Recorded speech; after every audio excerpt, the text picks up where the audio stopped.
So first is the bookkeeper of the book is na ba si Christy or Mamaymay?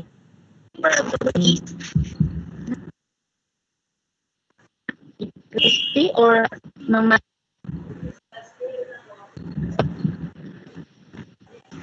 Tobod West Districts.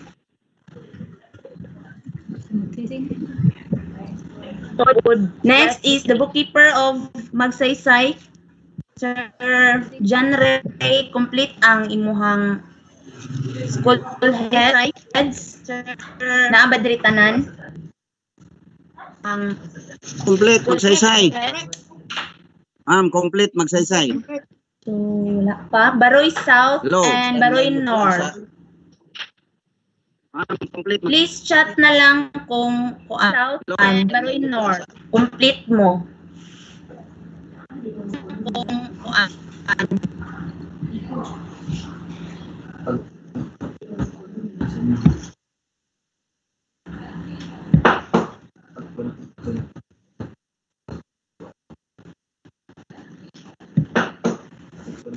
After Baroy,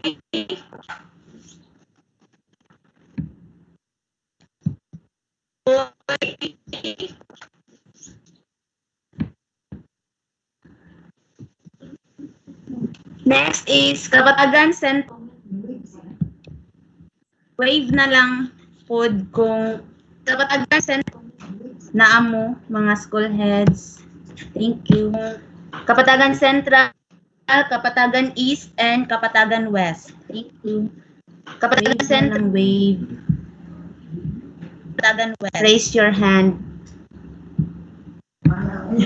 After Kapatagan, raise your hand. Nunungan. After Kapatagan,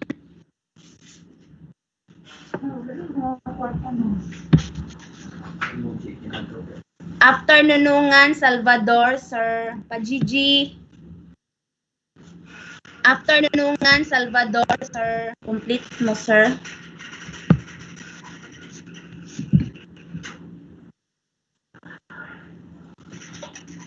After Salvador, Sapa District.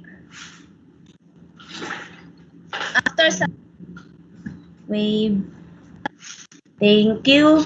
Last, SND Central, East, and West Districts. East and West. Thank you. That's all. Okay, thank you, Ma'am Han. We have prepared for you some guiding rules to follow for a smoother flow of this webinar. So, may I give you on air, Mr. Jumar Bikilat, for some video presentation, sir?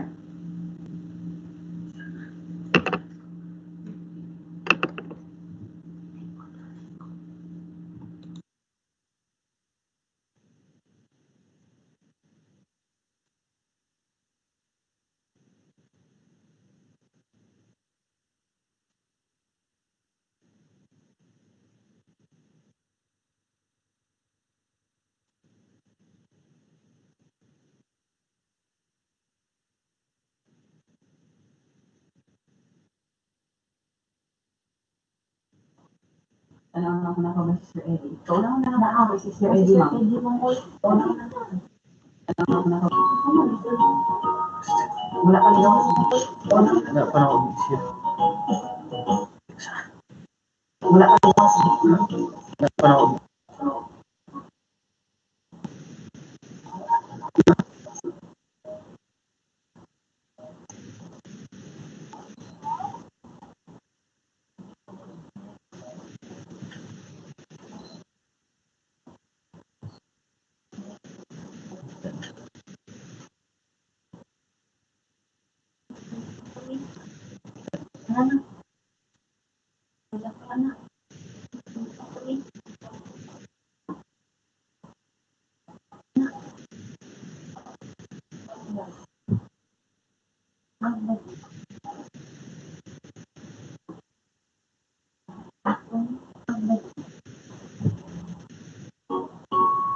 Welcome, participants.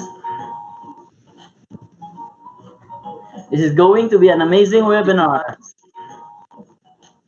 As long as everyone follows these few simple rules. Rule number 1, please turn off your microphone. Please turn off. You may or may not show yourself during the session.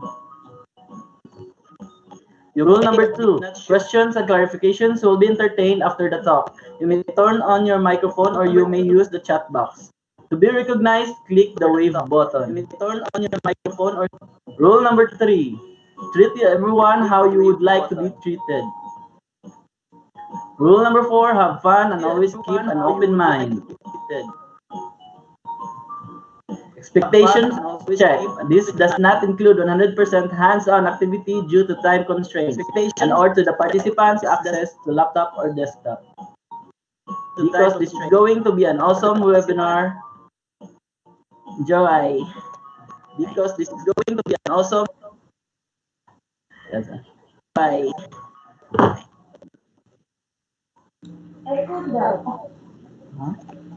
Thank you, Sir Jomar.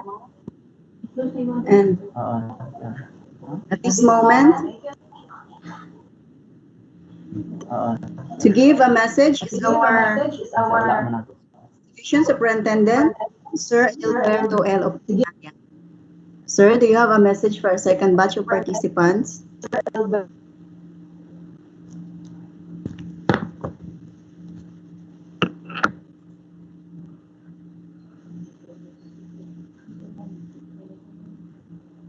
Pero sign in siya.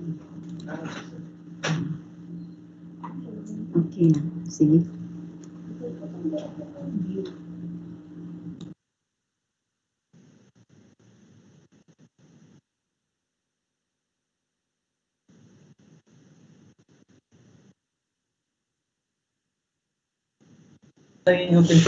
Okay.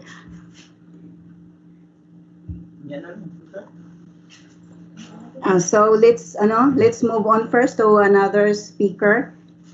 Let's call on na lang sir later if he is already signed in. Sige, let's proceed to our first speaker. Let's welcome our budget officer, Ma'am Emily Espadayhag. She's going to discuss on the budget execution documents.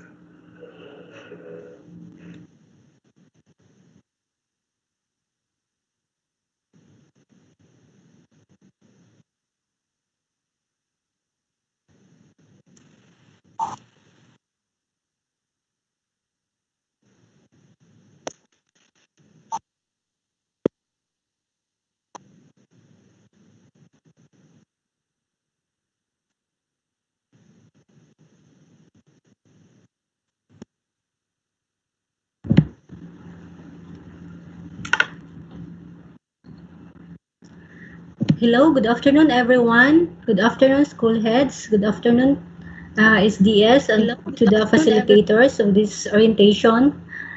SDS, and to all who are here. Good afternoon. I will be discussing to you the FY 2021 preparation of budget execution documents, the BEDS. Execution documents.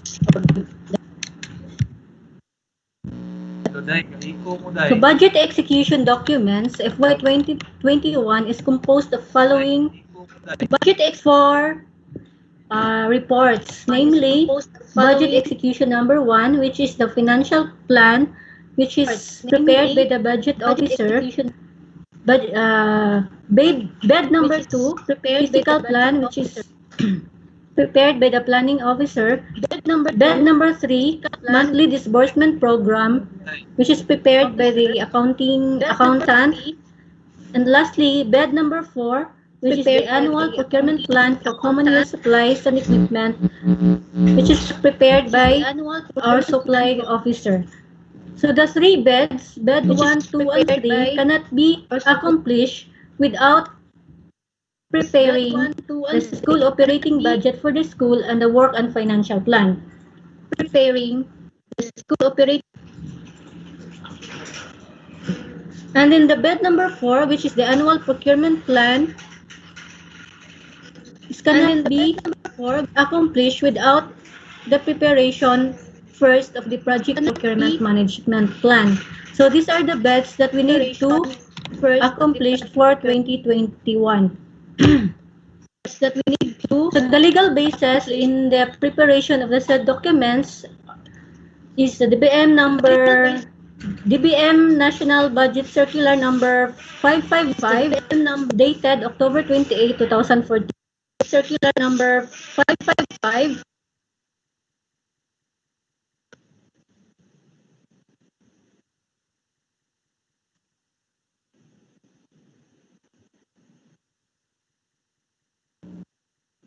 Day, na-mute ka, Day. Day, na-mute ka, Day.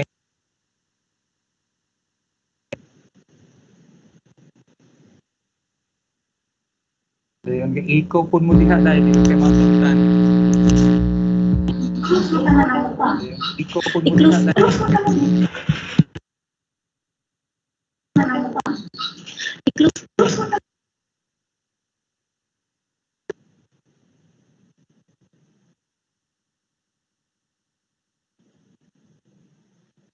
Ang kang FEMA, kuan ang mic. Sige daw. I-off Hello, ang mic hello. or ang Sorry for the speaker pa. inconvenience, no, due to some technical problems, no. Kanang kang Sorry for the dumar, kanang kang inconvenience, no. Okay na? kanang kang dumar, kanang kang... Sir Flor, is it already okay? Okay, Day, okay. Sige, kuno pa dayon. Hello, Sir Flor. Okay na, Day, okay na. Okay, sige, kuno pa Sir dayon. Flor? Okay na. Okay na, Day, okay na. Sige, tabuyan niya kung tutulan. Okay na? Ang imong speaker lang may kuan na, Day. Okay. Mantag na ka headset, Day. Okay na daw mag-sana. Ang imong Okay. speaker lang may kuan na, Day. Okay na daw mag-sana. Okay. Okay, I will repeat now. So budget execution documents FY 2021 is composed of 4 reports, which are 2021 is composed of bed number 1, which is the financial plan, which is prepared by the budget office. Then bed number 2, the physical plan, which is prepared by the planning office, and bed number 3, monthly disbursement program, which is prepared by the accounting office. And lastly, bed number 4, the annual procurement plan for common use supplies and equipment, which is prepared by our supply officer. So the first 3 beds, which cannot be accomplished without preparation first of the school operating budget for the school and the work and financial plan.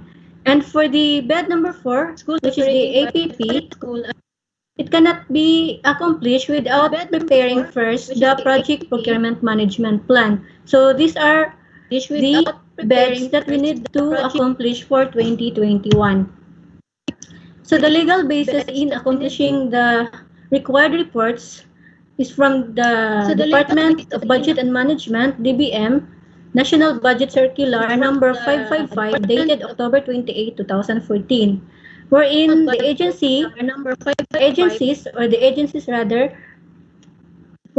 mandated to prepare the budget execution documents and submit it through hard copy and also through online submission through the Unified Reporting System or the URS mandated to us from the DBM.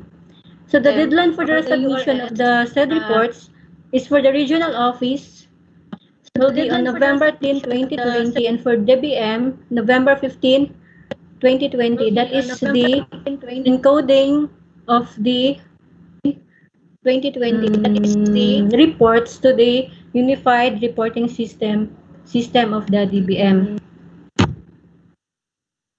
So the FY 2021 budget that we have now and you have it in your school, no? The one that we distributed to you, and you have it in your is based on the National Expenditure Program.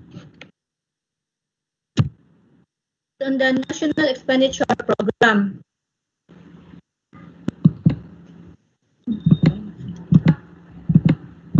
Lagi mo next.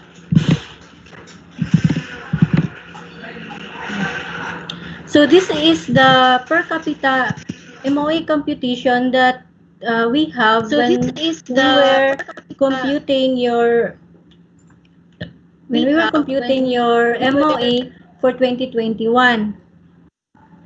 So please take note because some of you are always sometimes you will be asking how much or how we came up or how we formulate the budget. Some of you are asking because meron siya it is needed in your request or something.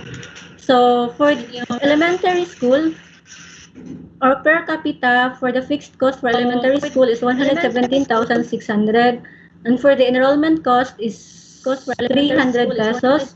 Teachers cost is 6,000, classrooms cost is 4,500, and graduation cost is 376. For the secondary, the fixed cost is 172,800, enrollment cost is 480, the teacher's cost is 9,600, classroom cost is 7,200, and graduation cost is 300. While for the senior high school, the fixed cost for standalone senior high school is 172,800. But since we don't have a standalone senior high school in our division, so this is not applicable for us. High school in our division, so for us. Then for the enrollment cost of the senior high school applicable to us is 1,885. Applicable to us. This cost, please, sana hindi nyo ma-misunderstood, no? Na, kasi last year, there was a misunderstanding about the cost because they thought that, for example, the teacher's cost of 6,000, the teacher's cost of 6,000 pesos is the one to be distributed to the school. The one to be distributed.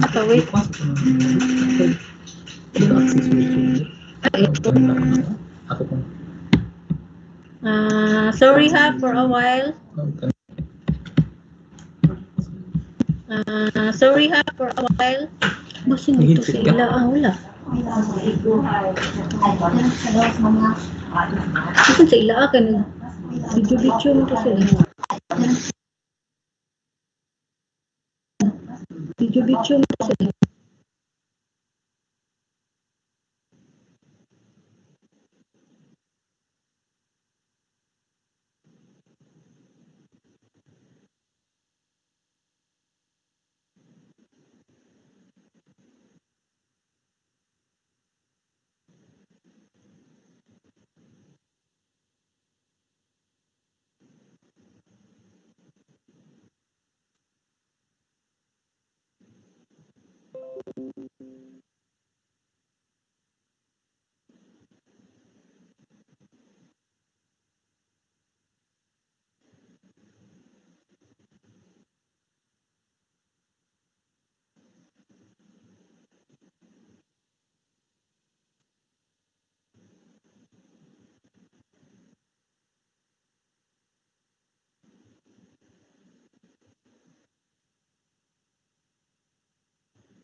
Hello? So, nakupobal na ko po. Muna. Dili. Ito, maminaw sa... Ang chiribit daw, sir. Lagi ko po. Delete. Ang chiribit daw, sir. Delete.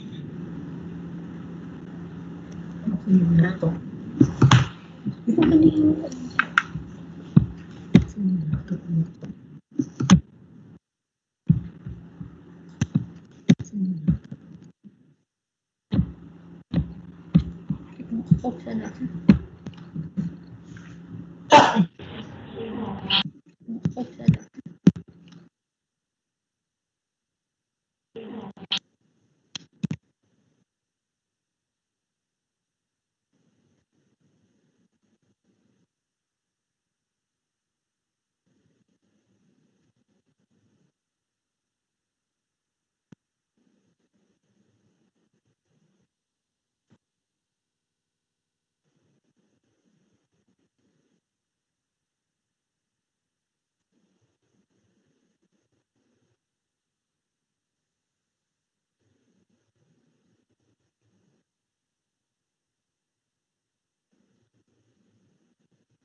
Hello?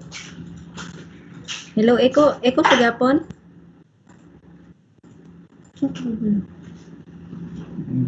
Pero wala yung headset eh.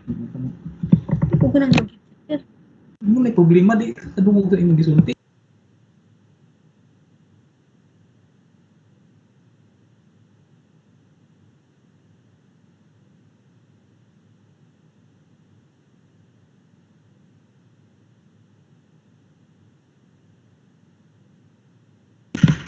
Hello, mic test. Hello, 1, 2, 3. Tanaw, paminaw, nag-echo ba kay na-delayed niya mo masapaw. Check mo dyan. Hindi ko na istorya na, ako yung paminaw doon. Wala naman daw.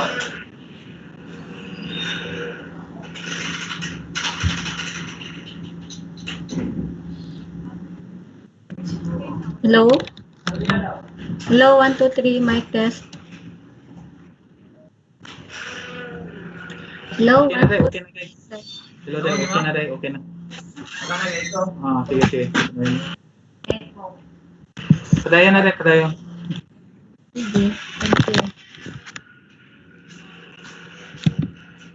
Gamit pa naman din na.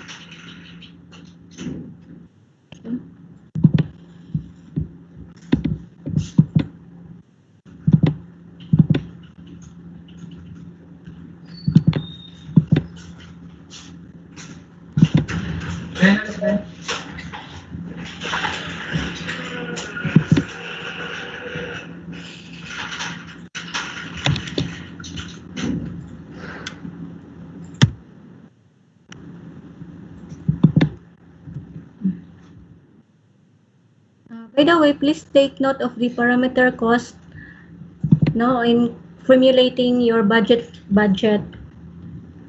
You might use it.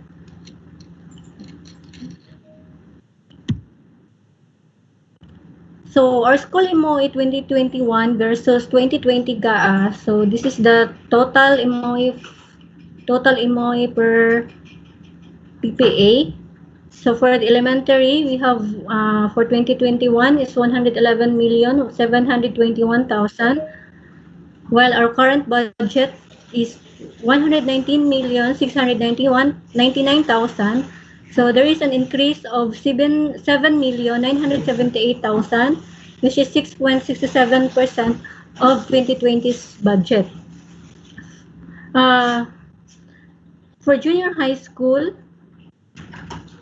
This decrease is attributed maybe by our current situation now, wherein our current situation due to the pandemic.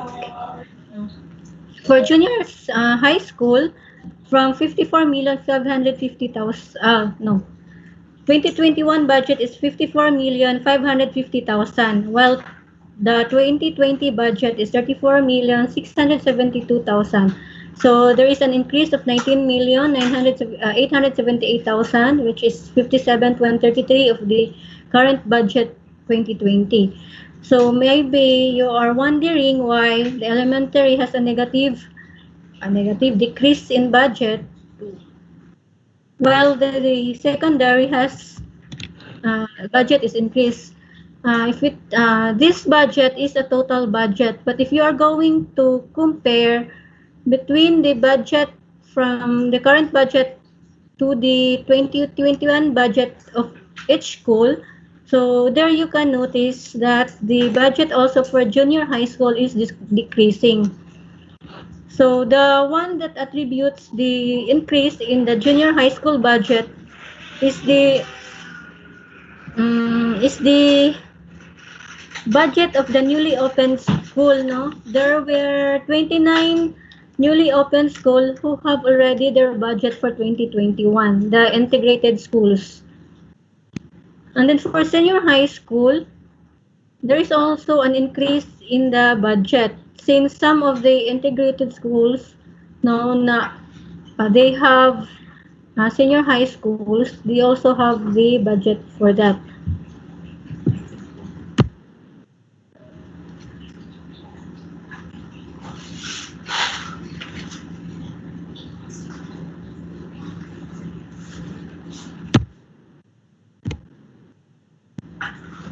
So I will now move on to the tips for school MOE budgeting.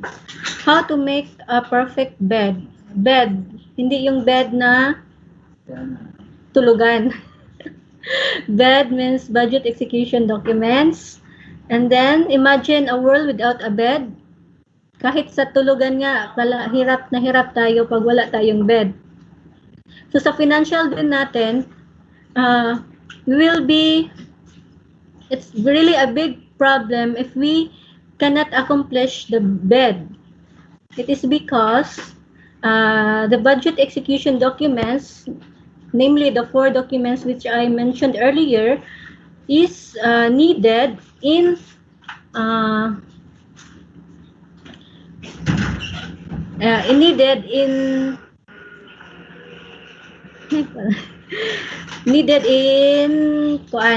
ma-approve yung budget natin for 2021. So magiging approved na talaga siya. Kasi yung budget na binigay sa inyo it is not yet approved.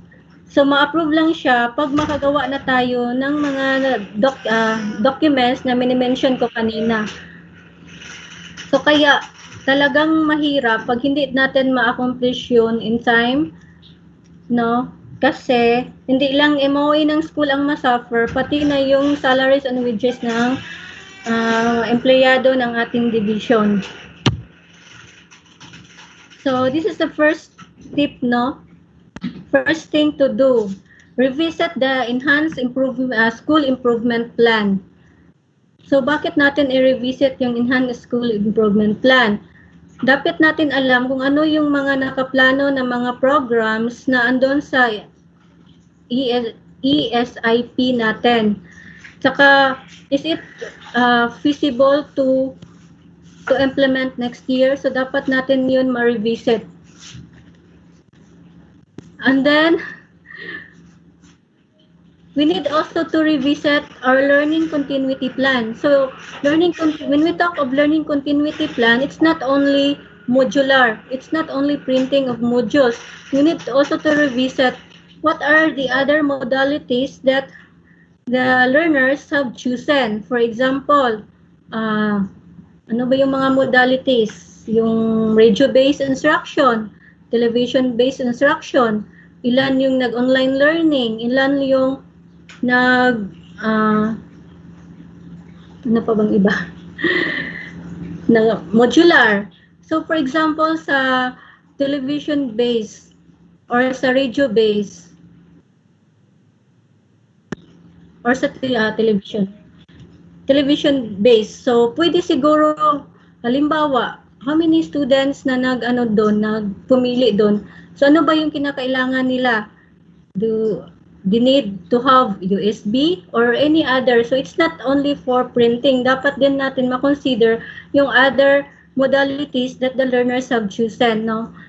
So para next year, hindi na mahihirapan yung mga learners, mga parents ng learners in providing such need items like for example USB. So yung kasi natin, yung parents ng learners are not equal, no, in their with regards to their economic status. Some are still craving for their meals.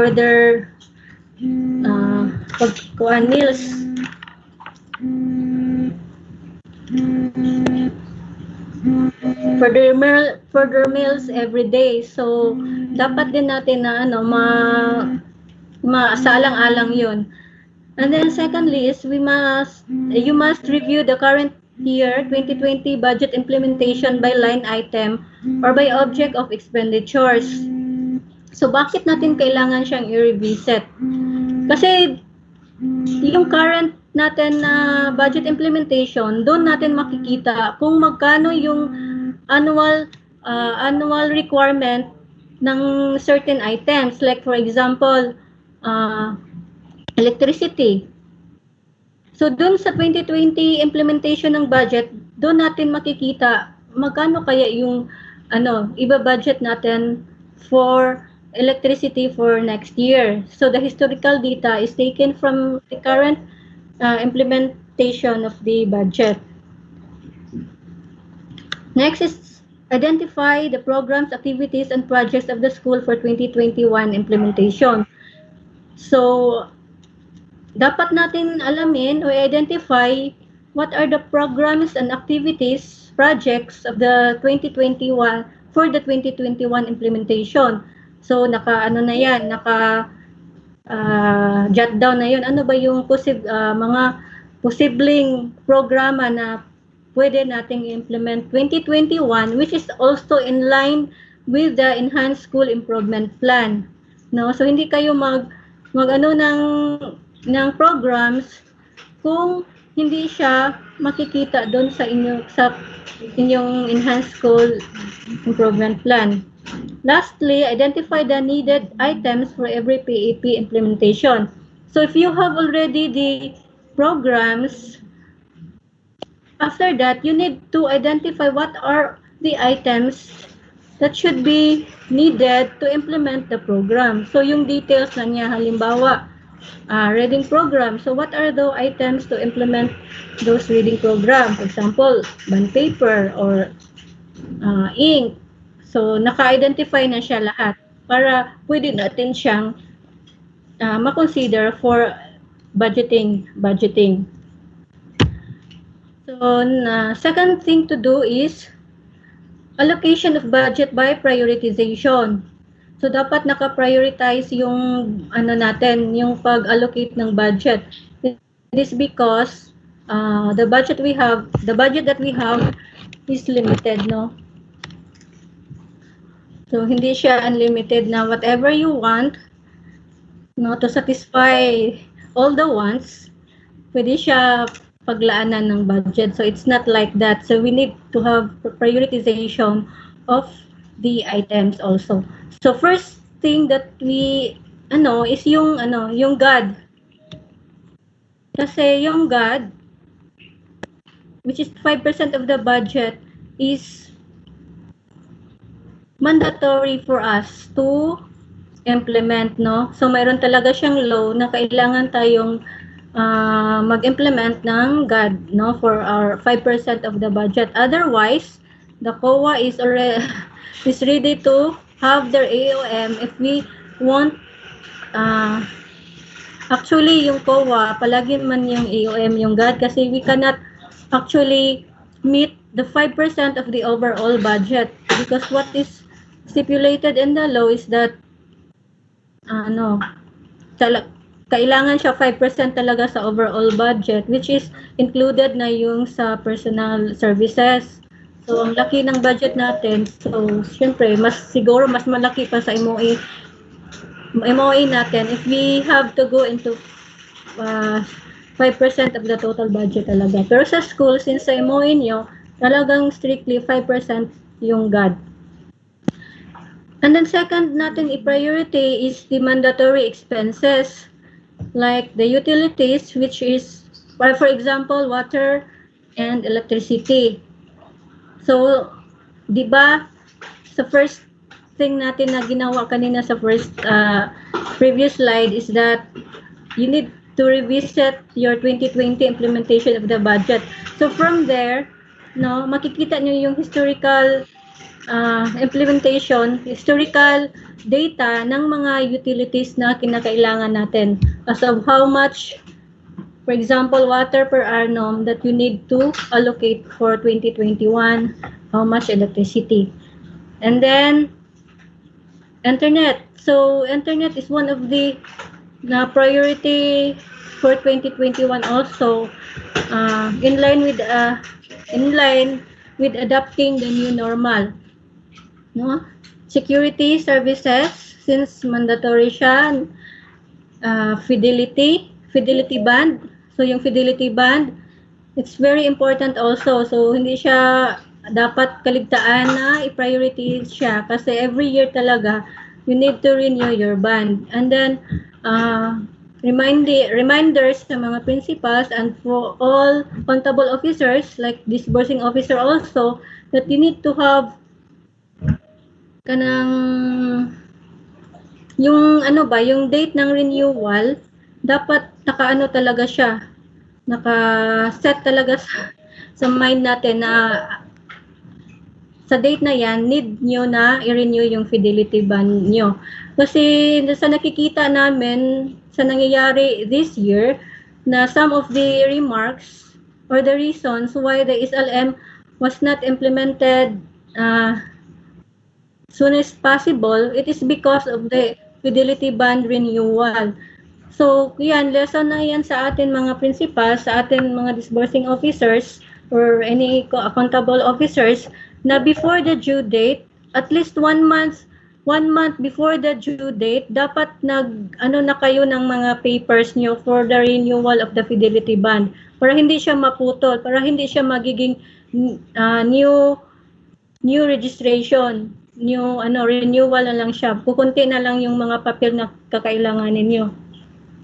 Kasi pag saka na kayo mag-process ng fidelity band nyo, na na siya, time na ng date ng expiration niya, so mag-stop yung nyo sa school operation. Kasi hindi yung operation, yung transaction, financial transaction, since you cannot transact without the fidelity band. So, magiging reason siya for the delay in the utilization of funds. So, kung pwede, mayroon kayong yung notes o yung gadget na 1 month before, na siya, nun i-notify na kayo na, need na mag-renew ng band, need na nyo na magpasa ng mga requirements para before the expiration date, approve na yung nyo. So, tuloy-tuloy siya, walang gap. And then, third priority is the medical, dental, and laboratories expense. So, these are the anti-COVID items, no? So, we are mandated po na priority siya sa atong program for 2021. So, what are the anti-COVID items? Alam niyo naman, yung mga PPEs, no? PPEs. So, at least 10% siya. And then, for next priority of the budget is the budget for learning continuity plan. Since for previous slides, isa siya sa number 1 siya, no, na you need to revisit your learning continuity plan. So, dapat alamin nyo doon kung ano yung mga items or mga items na kailangan for the learning continuity plan. So, hindi nyo lang i-consider yung reproduction of modules. So, we don't know also if next year, kasi mayroong agam-agam na baka yung central office na yung mag-provide ng mga modules. Or maybe, if not sa central office, meron pa ring funds for LCP, no? Sa printing of modules, I mean. So, di ba hindi siya na yung yung sa mga USB, ano pa yung kailangan. Marami namang kailangan talaga for the LCP. It's not only printing of modules. If you want to consider some other modalities which the learners have chosen. Then, panglima na lang yung supplies, travels, and trainings. So, bakit panglima siya? Kasi dito, pwede tayong babaluktot para magkasya tayo sa lagayan. No? Para magkasya yung budget natin, pwede tayong magbaluktot dito sa supplies, travel, and trainings. So, sa supplies, the supplies dito is yung for the operation of the office, no? So, natin, siya, minimal na lang siya, no? And then for travel also, so if our situation still continues next year, no, na walang ganito pa rin, na halimbawa may trainings, webinar pa rin or so minimize na din yung mga natin, travels and then trainings, no? So for travel, kasi dito pwede din natin siyang pwede tayong mag ng pera dito sa travel, makasave if all the kaning mga concerned people na nag-travel is marunong din, may concern din sa budget ng ng school. Halimbawa, sa mga bookkeepers or sa mga disbursing officers.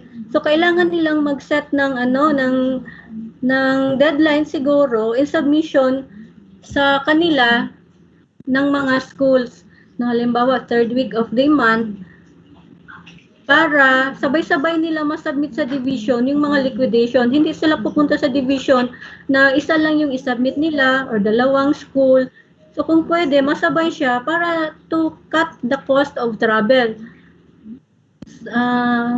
Tulad din ng disbursing officer. So kung mayroong ipaprocess, halimbawa si School A, meron siyang transaction, meron siyang ipaprocess or meron siyang pa-issuehan ng check, merong transaction, pwede din yung disbursing sa ibang school. O mayroon ba kayo? Kasi pupunta ako sa bank this day. So kung pwede, mahabol para maka-ekonomiya tayo sa sa travel. Tapos kasi ang nakikita ko minsan sa mga sa mga itinerary ng disbursing at saka bookkeepers, minsan sa isang week, ang daming mga dates na lumalabas sila sa sa kanilang station or sa kanilang station para pumunta dun sa division, pumunta sa land bank or nag-process ng mga so almost sa week. So pag tiningnan ko yung itinerary sa week, halimbawa 3 days siya naglalabas, kunti na lang yung days niya to entertain the need financial transaction sa school. So kasi kung pwede, mas kailangan marami yung days niya for the school, no? Kasi madali lang naman yung mag-submit ng mga documents. Kung sa isang week, halimbawa 3 araw siya so sayang yung mga araw na dapat sana maitulong niya doon sa school para mapadali yung mga transaksyon natin. So sa trainings din, I guess minimal lang din siya, no? Kasi kung patuloy tayo na ganito, kadalasan mga webinar na siya. So ma-minimize siya. And then last na priority ng allocation ng budget natin is yung mga programs na ina-evaluate natin sa previous slides.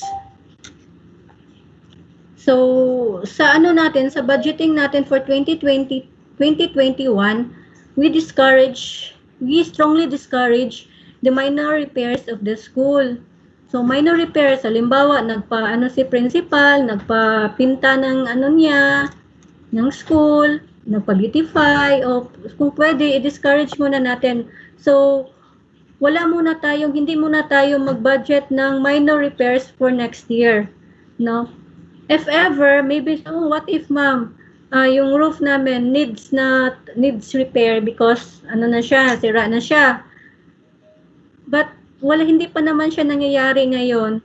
So, pwede natin yan, in a way, pwede man nating ma-amend yung natin, yung APP, no? So, if that happens next year, so, you can amend your APP if that happens next year. Pero sa ngayon, since, hindi muna natin siya priority talaga. So, if we are going to check your, this bookkeeper, please take note, ha, na titingnan nyo din yung, yung mga programs nila sa, sa beds nila. So, dapat walang minor repairs doon. Then, mayroong sa first batch ng, ma'am, what if nasira yung yung lighting ng school, yung mga wires nasira daw. So actually that one is not a minor repair, no? That is part of the maintenance of the school building. So pwede siya yung mga ganyan, ilagay nyo na yan kasi man siya, maintenance, hindi man siya minor repairs. That falls under maintenance, repair and maintenance for school building.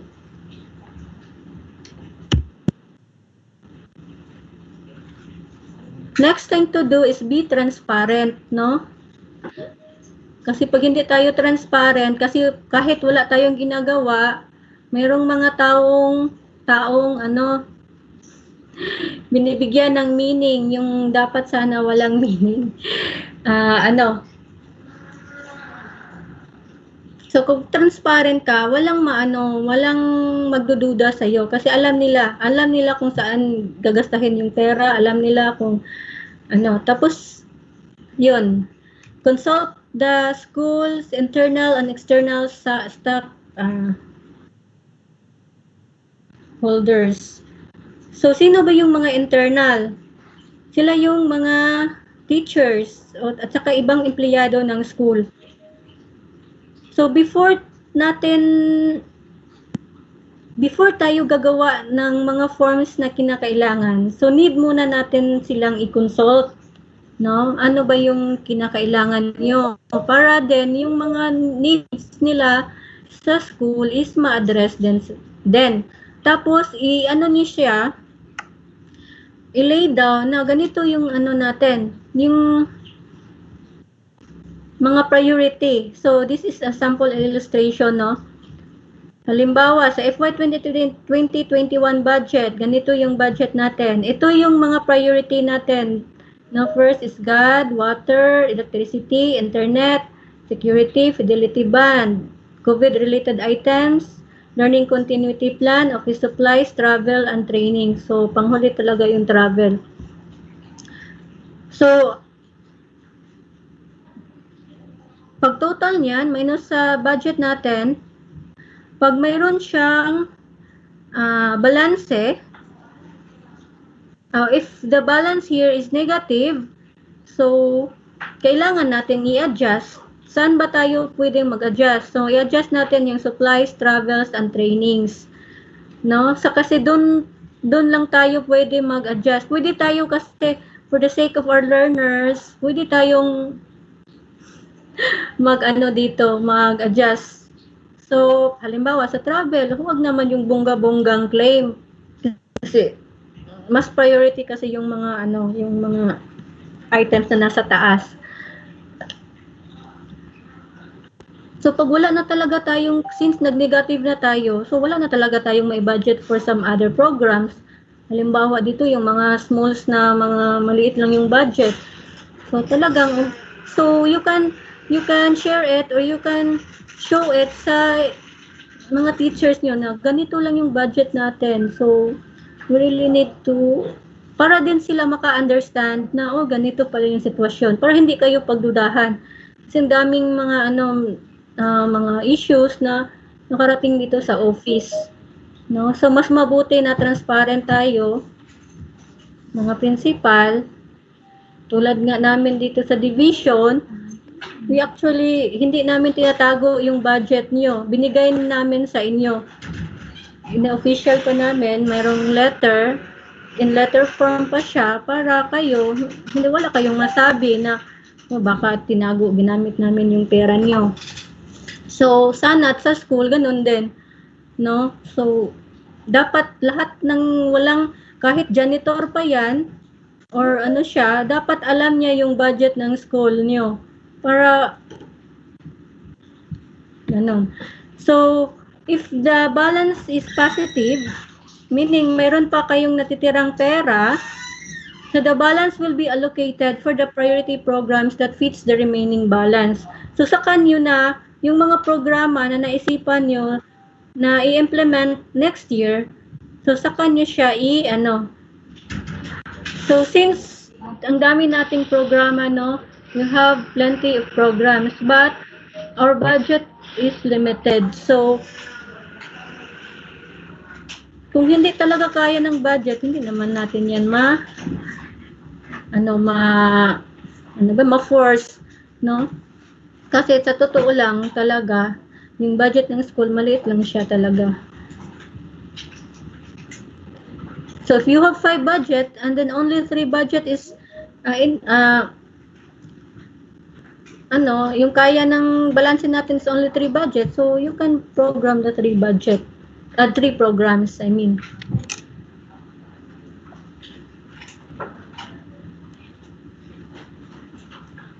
So sana sa mga schools, magkaroon kayo ng time na i-involve din yung ating mga internal at saka external, no?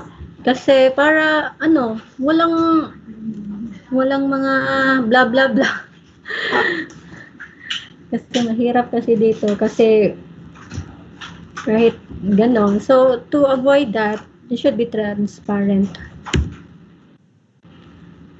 So next thing to do, accomplish or prepare all the forms needed. So let's go to the forms.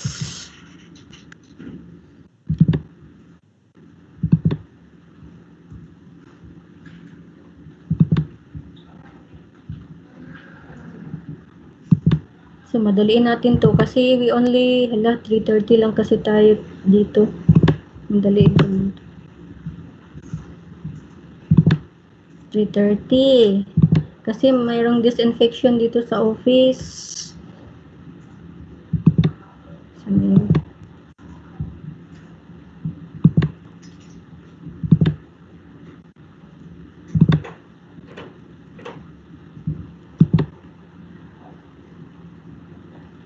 Kikita yung forms, Fem. Ma'am? Can you check sa... Giro, mali ako. Ay, Giro na ako? sige na lang. So, these are the forms that you need to accomplish, no? Same lang siya as usual. It starts with WFP. So, sa WFP natin, ang nababago dito sa WFP is yung year. So, 2021 na siya. And then, reminder lang, no? Kahit ilang ulit tayong nagsasabi, meron pa ring pumalpak dito, kahit dito na. Dito lang. Kahit ito lang. Wala. So, don't forget to fill in the data needed sa form, sa like dito, district, school. Kasi pag hindi nyo to lalagyan, lahat ng forms nyo, hanggang sa huling forms, wala talaga siyang name ng school. So, wala man kaming power na mag-guess kung ano yung school. So, dapat, actually, it happened last year, no? when we check the output, I guess there were 2 schools who submitted without name of the school. So we cannot guess kung sino yung anong school yon. So don't forget to write the name of your school, district, and the budget. Baka yung budget niyo sa school, hindi niyo to ma-change. 100, yung budget niyo is only 200,000 and then still it is 1,393,000. Oh my God, you have a huge budget.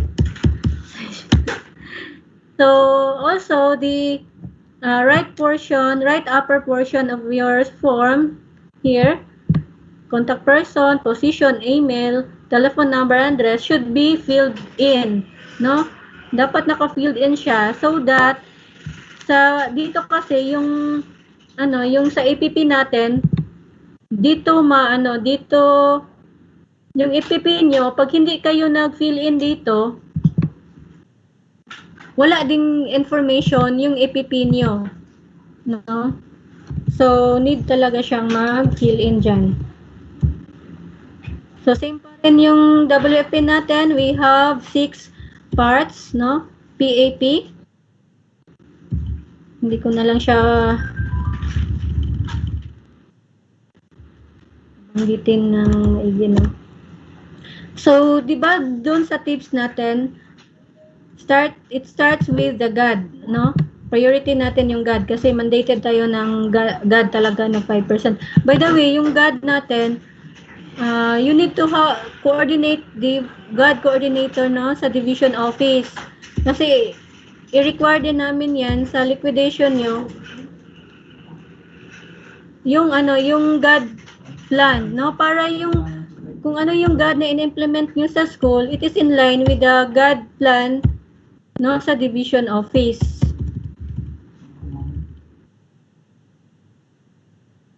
Special curricular program, so dito nyo ilagay yung yung sa LCP, Learning Continuity Plan, no, na allocation or program. At saka yung COVID-related items, no, dito nyo siya ilagay sa special curricular programs.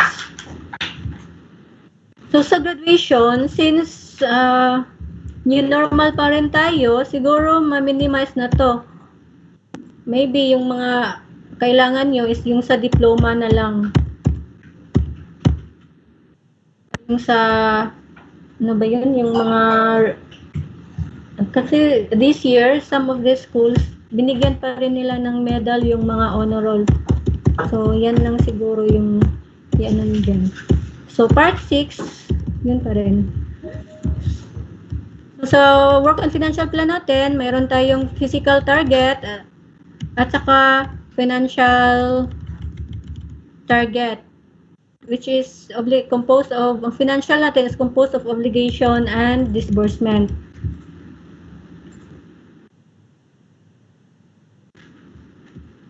So, don't forget,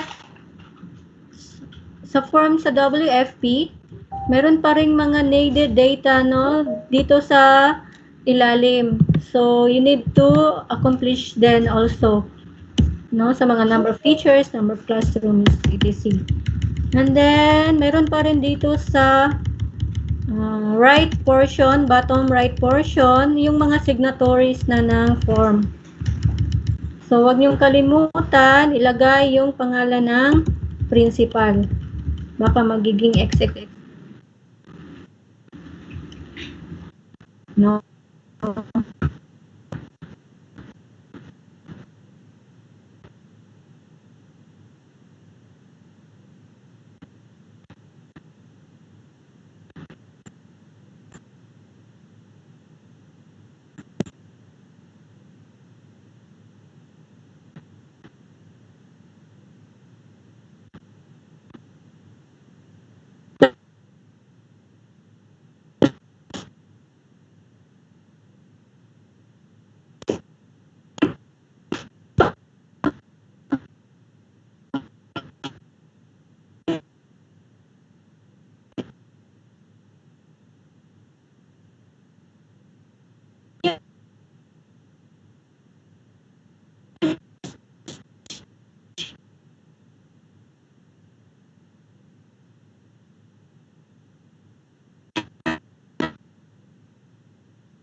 yan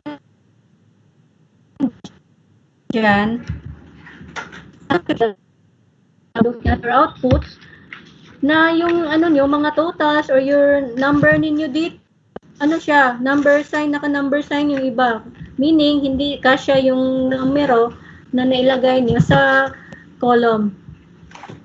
No? So, para matingnan nyo kung number sign siya before kayo makapag-print, so need nyo siya i-print preview. Dito dyan, makikita nyo na naka-number sign siya. If naka-number sign siya, so kailangan nating i-adjust. No? Pwede kayong magpatulong sa amin so that we can adjust the form for you. Kasi, pero sa ngayon, i-ano na namin siya, isi-set up na namin siya na naka-aerial narrow siya, at saka medyo maliit-liit na yung ano niya, yung font para magkakasya yung ano yung mga numbers. Dai. Please format sa ano dai. Okay. Format yung ano aerial narrow at saka yung column. So, ang nabago lang dito sa PPMP natin, may binago kami dito sa PPMP 6, no? Which is the traveling expenses and the training expenses. So, sa traveling expenses, ang involved dito sa traveling expenses is traveling expenses ng principal at saka ng non-teaching personnel. So, sino ba yung non-teaching personnel? Si DO, si bookkeeper, or si ADA ba? Or sino? Or yung teacher. No? So, dito siya malagay sa traveling expenses. So, sa training expenses, if ang school heads or ang teacher or ang non-teaching personnel nag-attend ng seminar and it will be charged against your MOE, so yung traveling expenses incurred niya, dito nyo mailagay sa training expenses, hindi sa traveling expenses para hindi tayo malito. So, meaning, yung traveling expenses na ilagay nyo pala sa WFP is yun lang yung travel na yung reason for travel is not training. Pero pag training yung reason ng travel, so doon nyo siya ilagay sa training expenses. Nag-travel siya kasi mayroon siyang training na, nag-attend siya ng training, so training expenses siya.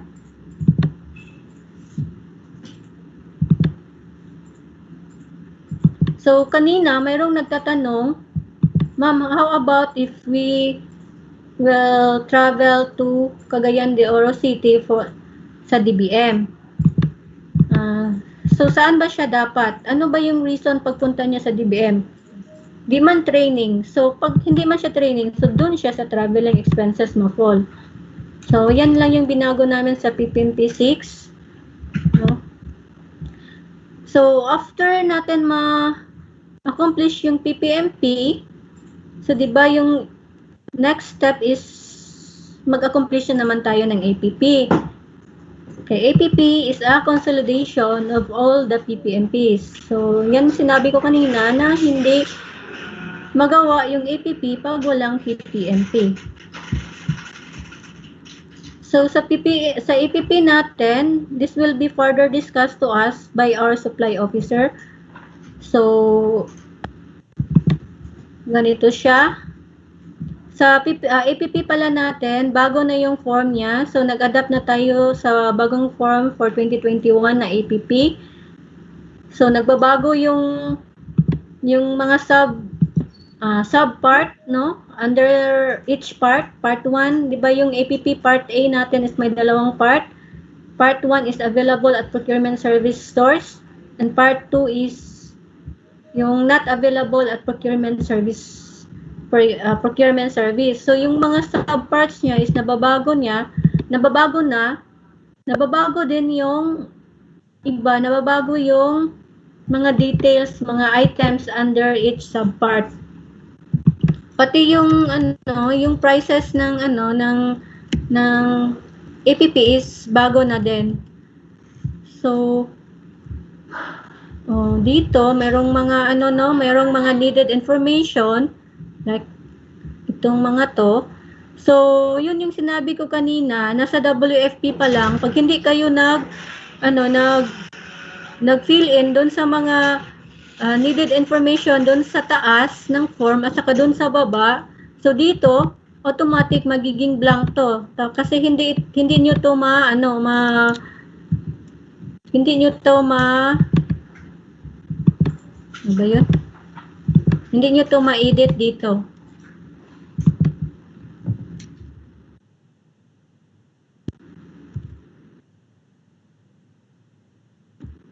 Yung sinasabi ko pala kanina sa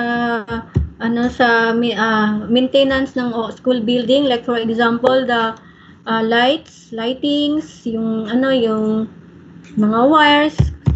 So pwede siya, hindi man siya considered as minor repair yon. So pwede siya. So pwede niyo siyang ilagay dito sa part B natin. Part B, kung wala siya sa part A, pwede siya mailagay dito sa part B. Meron man dito ang common electrical supplies.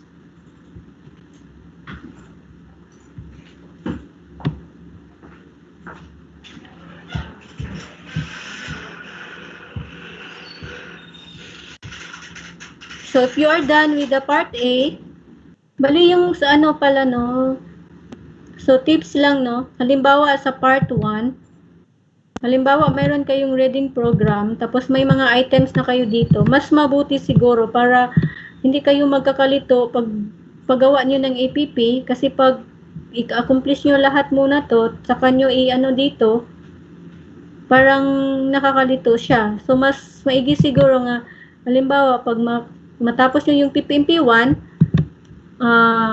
pwede nyo na siyang ilagay doon sa APP Part A.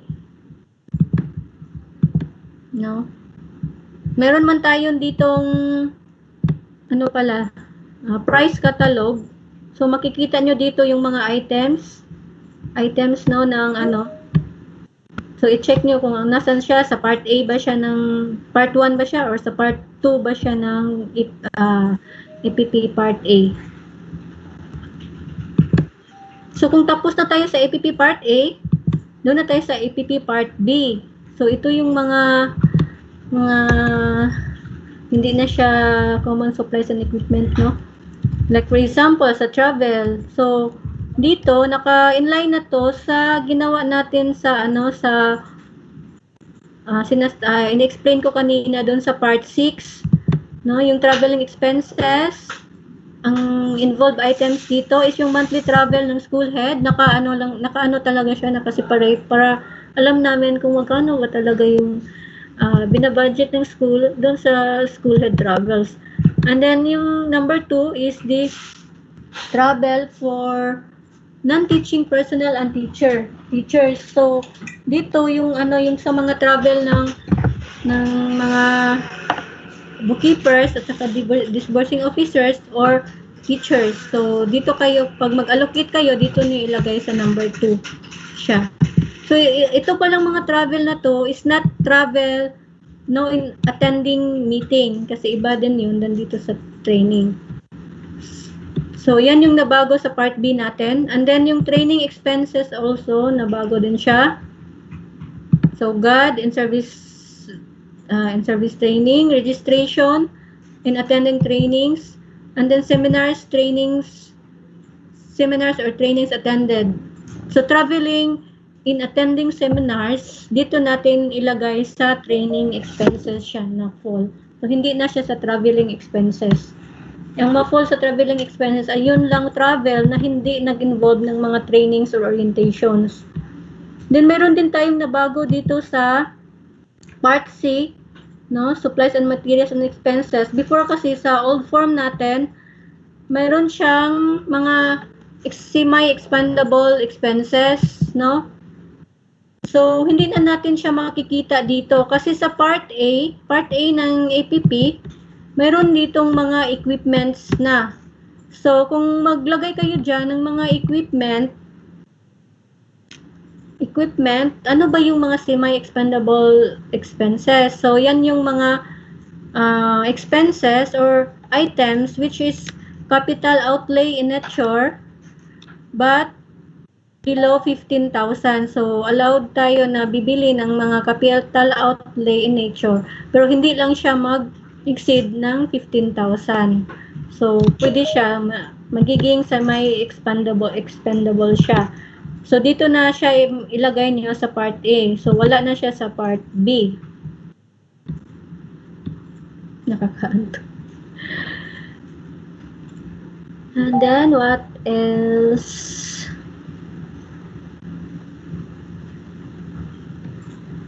So, dito sa repair and maintenance, so, sinasabi ko na wala muna tayong repair for 2021, hindi muna tayo mag-allocate ng repairs. So, wala tayong makikita ditong allocation. Yung mga supplies like electrical, ilagay nyo siya sa part A. Kasi automatic yan doon sa SOB na mag-run siya, pupunta siya doon sa repair and maintenance for school building. Pero dito sa repair and maintenance na wala talaga siya. So for the APPB, so meron tayong dito, balancing figure. Kung makikita sa pag-check ng bookkeeper, makikita niya merong ditong nakahang na amount, either positive or negative amount. So that means that the APP is not balanced with the total overall total of all PPMPs, no? So, yan, dito tayo matagalan talaga paghahanap ng disbalance. But if kung na perfect na to, zero na yung wala nang amount na naghang dito, zero na siya. So, wala nang problema the rest of the forms, no? For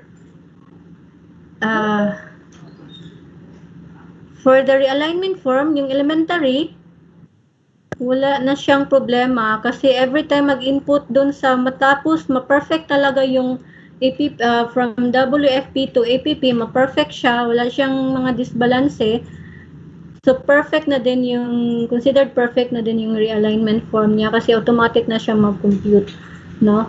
Pero sa secondary kasi has kanagin siyang naka-specify talaga yung school budget per object ng secondary. So sa secondary, need nyo pa ring mag-input sa mga budget, gross budget per object or per expenses. So sa mga schools na hindi tumugon sa panawagan namin through memo na ipakuha na yung mga budget nila dito sa office, so hindi talaga kayo makagawa kasi kailangan nyo yun talaga, no? Yung mga schools na yun, i-announce ni FEMA mamaya kung sino yung hindi kumuha ng mga budget nila. Baka hindi nila kailangan ng budget next year.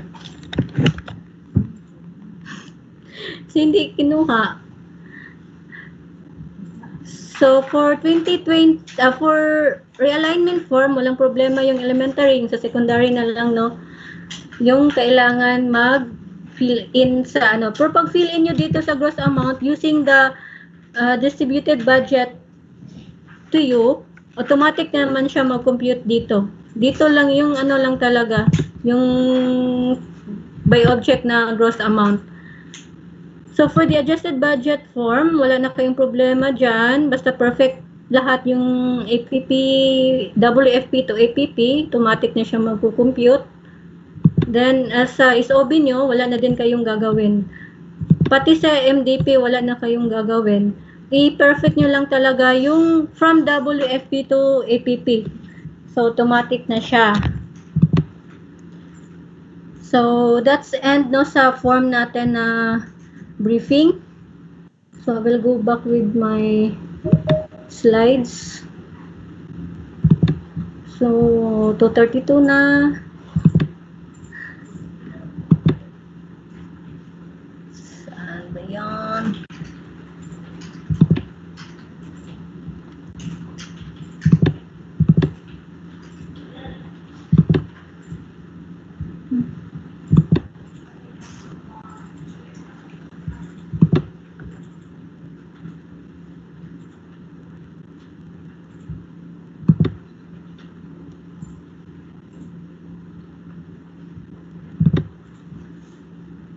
Kita akong slideshow. So, okay, we are done with the forms briefing, no? So, I hope, before, sana ma-follow nyo, no, na before mag-accomplish kayo ng, sa mga forms, you need to do, kato kung i-discuss kanina, no, na mga tips, para hindi kayo mahirapan. So, next thing to do, printing the outputs, no? Pag zero na noon kasi pag nung nag-orientation tayo noon, na-amaze ako doon sa mga participants, pag makita lang nila yung zero, talagang parang sila nabawasan ng tinik. So pag printing the outputs. But oops, wait. Stop wag niyo munang i-print. Before printing, see to it that the following are set and will be followed. So, dapat nyo munang i-follow to before kayo mag-print ng output. First is that if you see number sign in your output, please adjust. So, since naka-lock yung form natin, kung sino man yung talagang number sign pa rin, kahit na adjust na yung namin, yung form na maliit na font, tapos naka-Arial narrow siya. Pag number sign pa rin talaga, so you better inform us so that we can help you, no? Hindi kayo makapag-print ng mayroong number sign. Next, you need to use long bond paper. So, no, as what we have experience kasi sa mga previous outputs nyo, some of the schools nag-submit dito ng iba-iba yung yung paper size. Halimbawa, yung yung SOB niya naka A4, yung APP niya naka long. So pangit siya tingnan. So the outputs you have submitted, naka-reflect siya sa image also sa gumagawa ng reports or sa image ng school. So parang feeling namin dito sa budget, parang for compliance lang siya, no? So kung pwede naman na same lang talaga na bond paper, same lang talaga yung size ng bond paper ang yung gagamitin nyo, no? So please use long bond paper. Next is don't staple or fasten. Use binder clip. So wag yung staple yung output nyo. Binder clip. Binder clip. Wag yung staple yung output nyo. Kasi, kasi namin yan, scan. So, nahihirapan kami sa office na magtanggal ng mga staple wires, no? Minsan, kami na, ano ba yun? Nasusugatan. Nagsusugatan yung daliri namin. Buti na lang, hindi yung puso ang nasusugatan. So, please, iwasan nyo mag-staple ng outputs, no? At saka mag-fasten. Huwag nyong butasan yung puso. Huwag nyong butasan yung output. Kasi minsan, ang nabubutasan nyo ay yung mayroong mga figures, mayroong mga amounts, mayroong mga data. So, paano namin yun makikita? Or baka sinadya nyong butasan yung amount na yun. Joke on there. Kasi minsan, pag butas nyo, pag fasten nyo, hindi pa naaawa kami sa yung boss natin, si SDS, magpirma ng, okay lang ako kasi, sige lang, magpirma ng mga outputs nyo, pag butas nyo, pag fasten nyo, nakaganyan, minsan pa, baligtad-baligtad yung pag fasten nyo. Yung dapat na pinafasten ng iba, yung doon mag-signature yung nandun yung mga signatories. So, kami na magpapirma, parang kaming roller coaster yung papel nyo. Kasi, ba to? Galit siguro yung gumawa nito kasi pinapahirapan kami. So please, no, huwag niyong ifasten, huwag na kayong mag-aksaya ng folder niyo na ilagay niyo sa folder yung output niyo.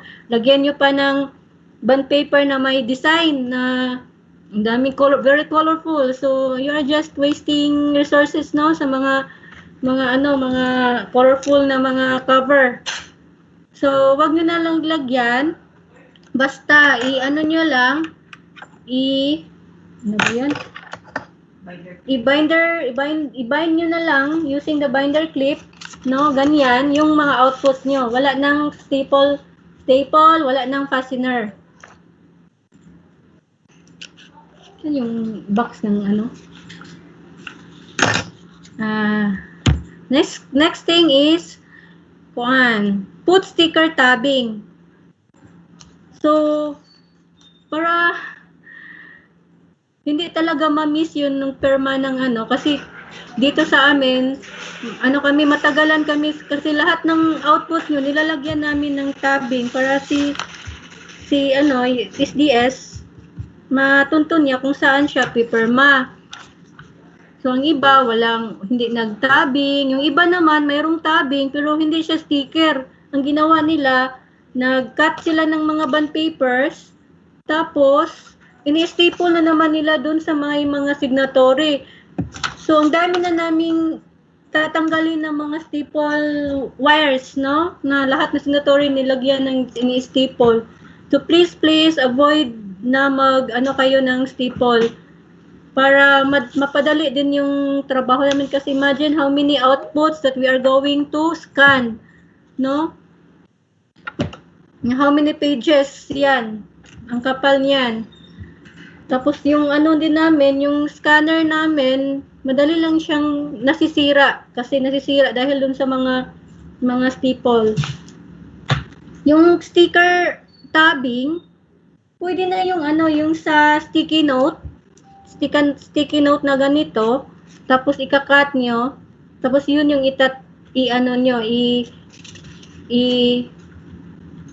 tabbing nyo sa mga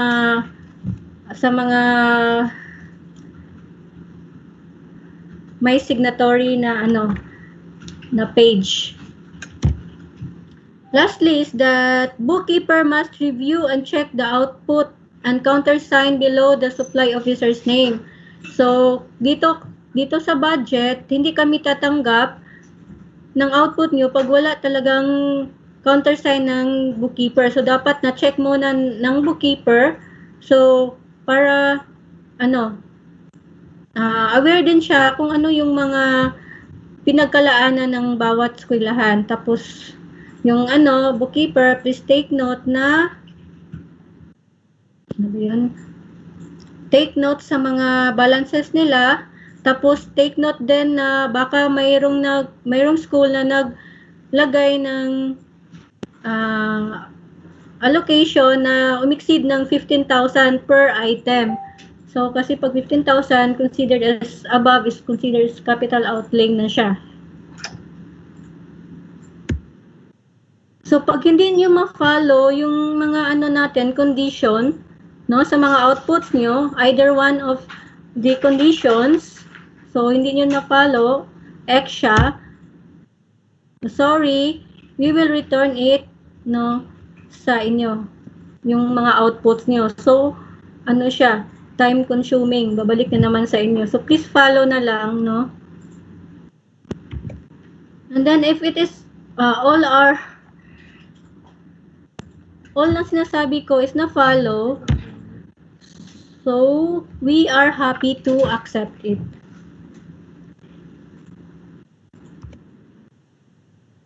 Next thing to do is submission of the output. So, when is the deadline of the submission? Per memo, no? So, it is on or before November 6, 2020. Saan nyo siya isa-submit? So, isubmit nyo siya sa record section. And then, upon submission sa record section, dapat naka-DTS siya. So, saan nyo i-DTS yung output nyo? So, dapat sa record section din. So, kasi doon nyo man sinasubmit yung papel, hindi man sa amin. Kasi we have noticed this year, ang daming pending namin na ano doon sa DTS, hindi naman namin siya ma-accept kasi wala naman. Wala.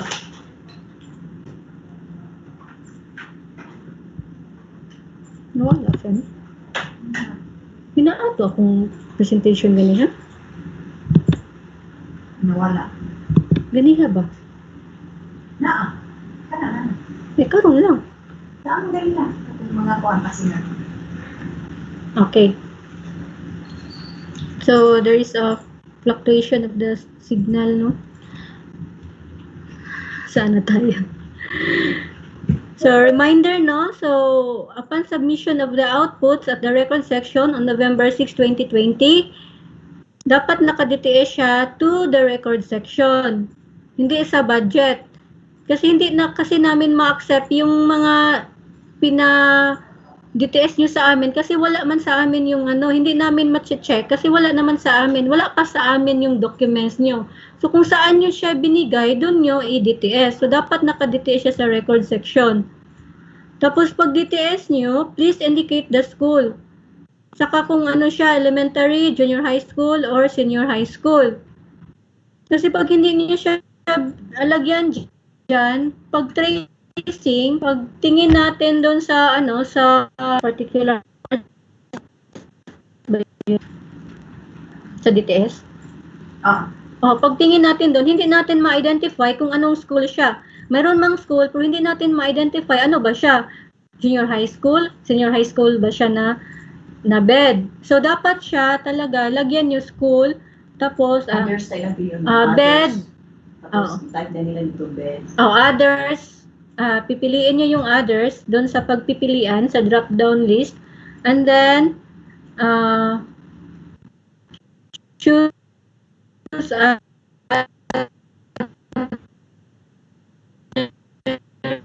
and then i-write nyo bed na lang para hindi masyadong mahaba na ilagay nyo doon APP WFP, BED, small s, FY 2021, tapos name ng school. Tapos, lagyan nyo siya, junior high school if it is junior high school, and then senior high school if it is senior high school. Then elementary if it's elementary.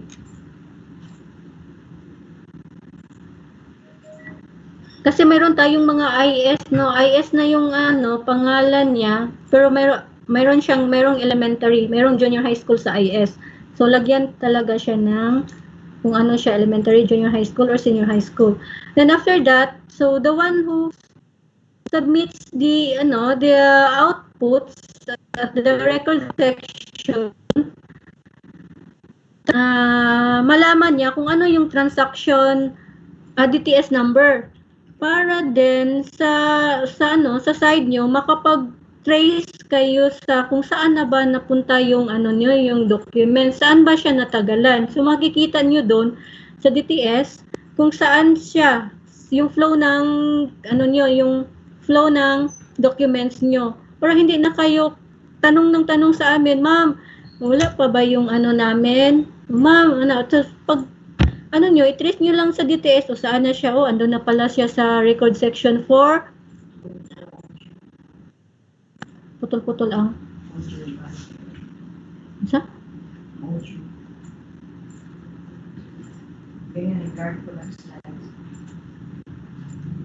Wala na lagi na ni Koon. May na ka? Wala na ni Koon.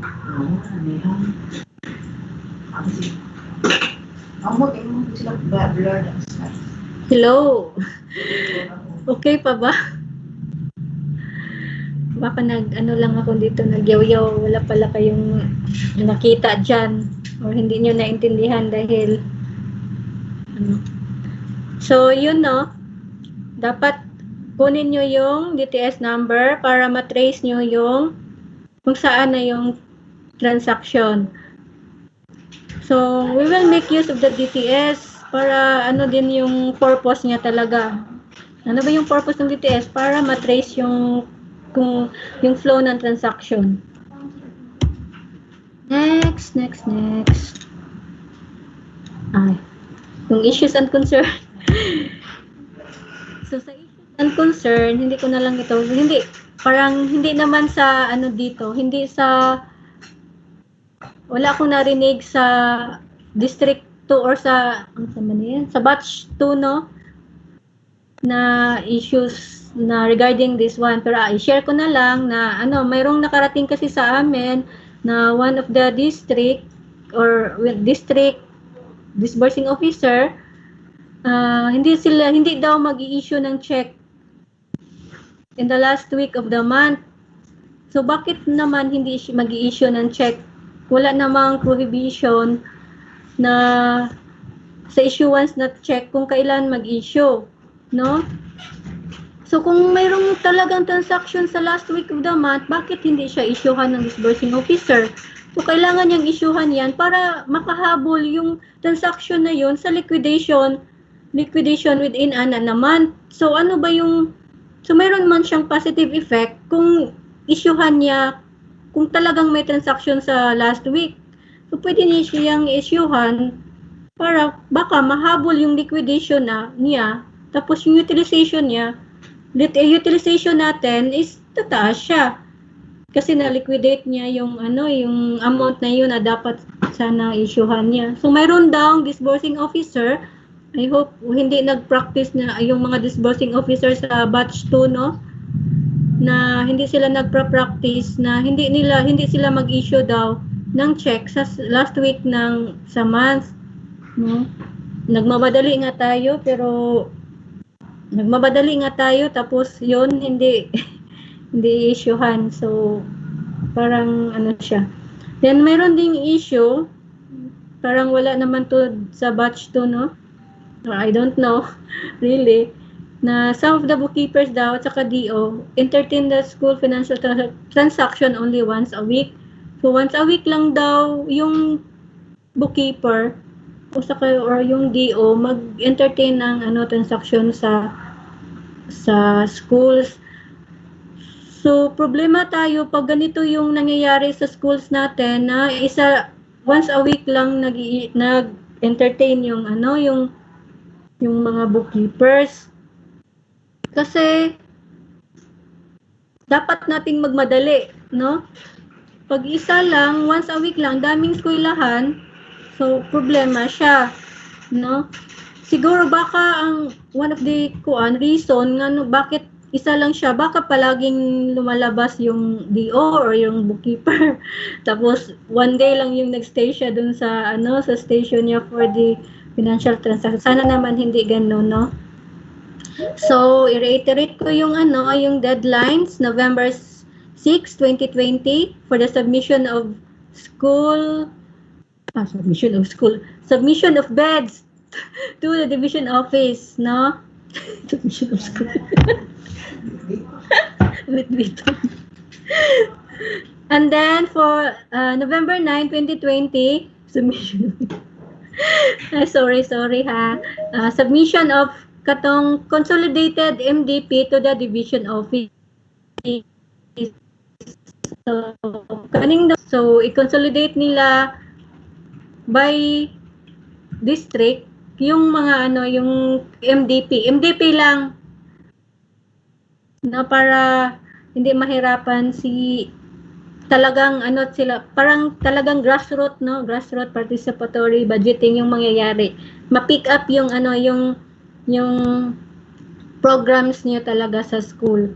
Para yun din yung ma-program sa DBM. So, if you want to change the world, start off by making your bed. Talagang mag-start tayo sa preparation ng bed kasi pag hindi tayo mag-prepare ng bed, wala tayong budget for next year. Hindi lang tayo walang MOE, wala din tayong pangsweldo sa atin at saka sa ating mga teachers, no? So, hurry up. Please accomplish everything. Accomplish it not kanang for compliance only, pero yung talaga totoong Hindi lang baka mag-copy paste kayo, pati name ng school, mag-copy nyo. Yes, that's all. Thank you. Wala.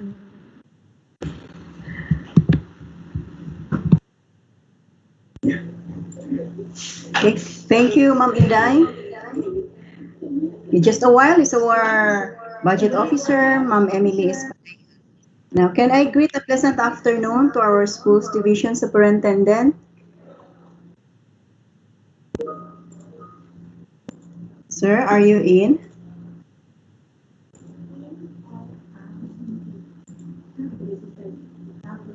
Okay. Help me welcome our schools division superintendent, Sir Edelberto L. Oplinarian.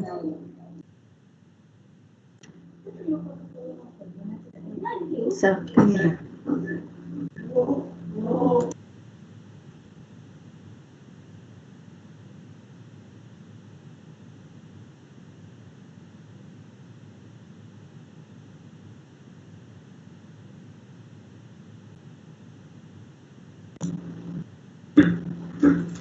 Sir?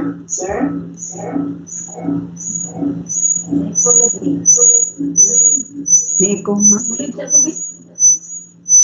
Hindi daw madungo. Wala, napalo. Dito kong tema.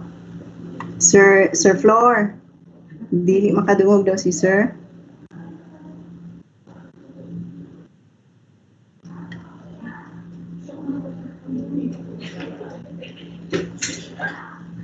Di yun madungog.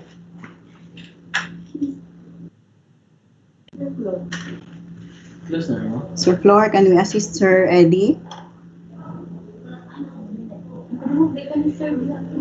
Wala gani. No.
Oh, paano man to?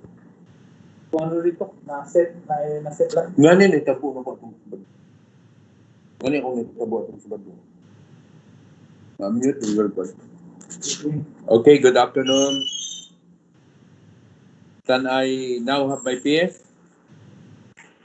Firma?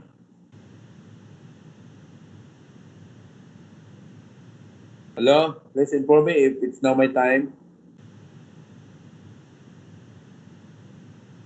Firma?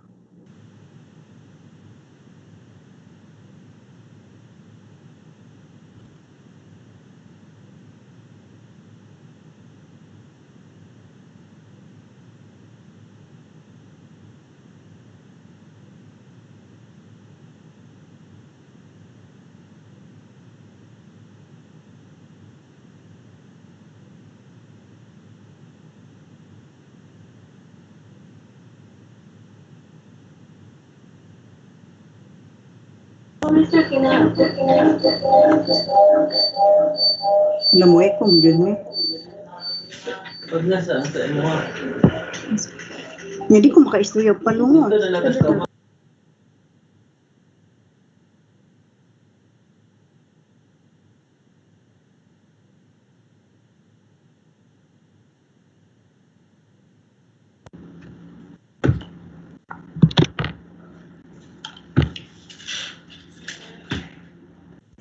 Okay.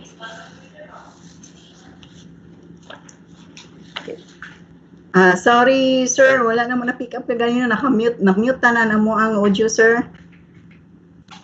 Amo ang speaker. Okay, ako na. Sige. Okay. Once again, our Schools Division Superintendent, Sir Edelberto L. Oplinaria. Okay, thank you very much, Tima. Good afternoon to our facilitator of this training, our budget officer, Inday Padayhag, our accountant, Tour, Ardon, our supply officer, Ms. Cherubit Gupet, other facilitators in this training. To all of you, good afternoon. First of all, I would like to greet a warm afternoon to everyone. You belong to the second batch of this training, being the first batch in the afternoon, and I was informed, in the morning, the first batch, and this afternoon, you belong to the second batch. The same as what I have told to the first group this morning, that we conducted this training because we see it proper and very important for you to, once again, take a look on how we budget here in the Department of Education. We have to prepare our annual procurement plan, our project procurement management plan, and other documents which we can solely base our budgeting. Of course, in the discussion, you were already informed that your annual procurement plan and the project procurement management plan should be based also in your school improvement plan. As school heads, and per Republic Act 9155, you have the authority, accountability, and responsibility as instructional leader and administrator of your schools to plan the school improvement of your school. And in the planning, in its execution, there you need the budget. That is why we have this budget execution plan that we are having now, designed to guide you in performing your functions as school heads. I would like to also address the school heads heartily that please be serious in performing your functions, especially in the budgeting process. Remember, the funds of the government is not entrusted to you by virtue of Republic Act 9155, just of your convenience, but that the money is entrusted to you with the hope that you will judiciously plan for its expense, and also with the clear direction that it should be to assess teaching and learning activities in your schools. Also, per existing COA regulations, Commission on Audit regulations, we have also the responsibility to liquidate the expenses we incur at a reglementary period, no? Especially if the funds are released to you through cash advances. Remember, nobody is exempted, no one is above the law, and we cannot just invoke your ignorance of the law, saying that, wag magkukabalo, mag-liquidate, magkukabalo, magkuhan. No, you cannot invoke that, okay? Because prior to the release of the funds, you were already oriented your responsibilities and accountabilities of the funds entrusted to you. In fact, it started when you file your bond, no, treasury bond in the Bureau of Treasury. There, your obligation starts when the government entrusted you some money for you to dispose using the annual procurement plan and the project procurement management plan that you have in your schools based on your school improvement plan. So again, I am requesting each one to carefully listen to the presentation and this afternoon's activity, and be informed that even if we are now greatly challenged by this COVID-19 pandemic, but our obligation as school heads never stops, and we are always accountable to the people. Okay? As the instruction says that public office is a public trust, so we should consider ourselves as trustee of government funds, trustee of the government. Then please try yourself to deserve that trust. The same as I do, I try myself also to be a trustee of the government as the Schools Division Superintendent. That's why possible, every letter of the law I would like to follow. Okay? And with that, I am requesting each one of you also to follow what is provided under the rules. With that, I wish you luck and Hope all of us will have a successful afternoon. Wish you luck and good afternoon. Congratulations to the facilitators.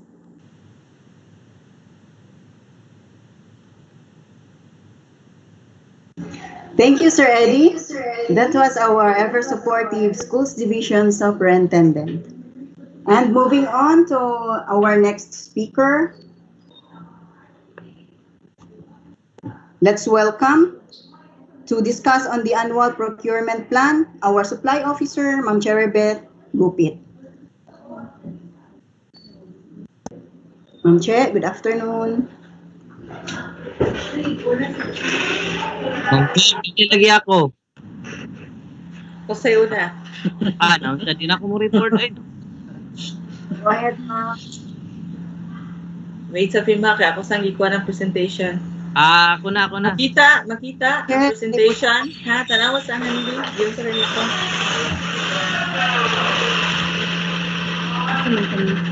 Teka. Asa po nga po ang presentation? Kana.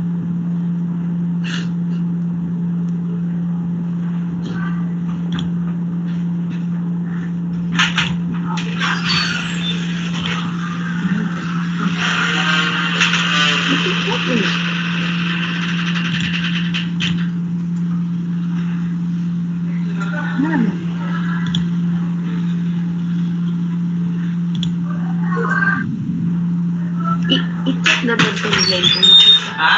I-check na kung makita ito na.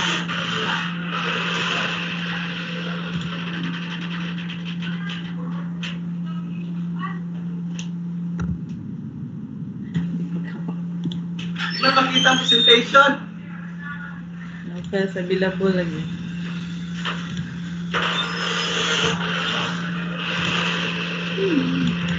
I-out sa daw. Adira. Ano?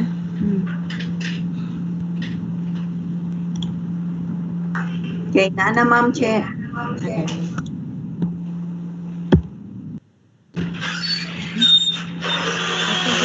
Slideshow. Okay. Good afternoon.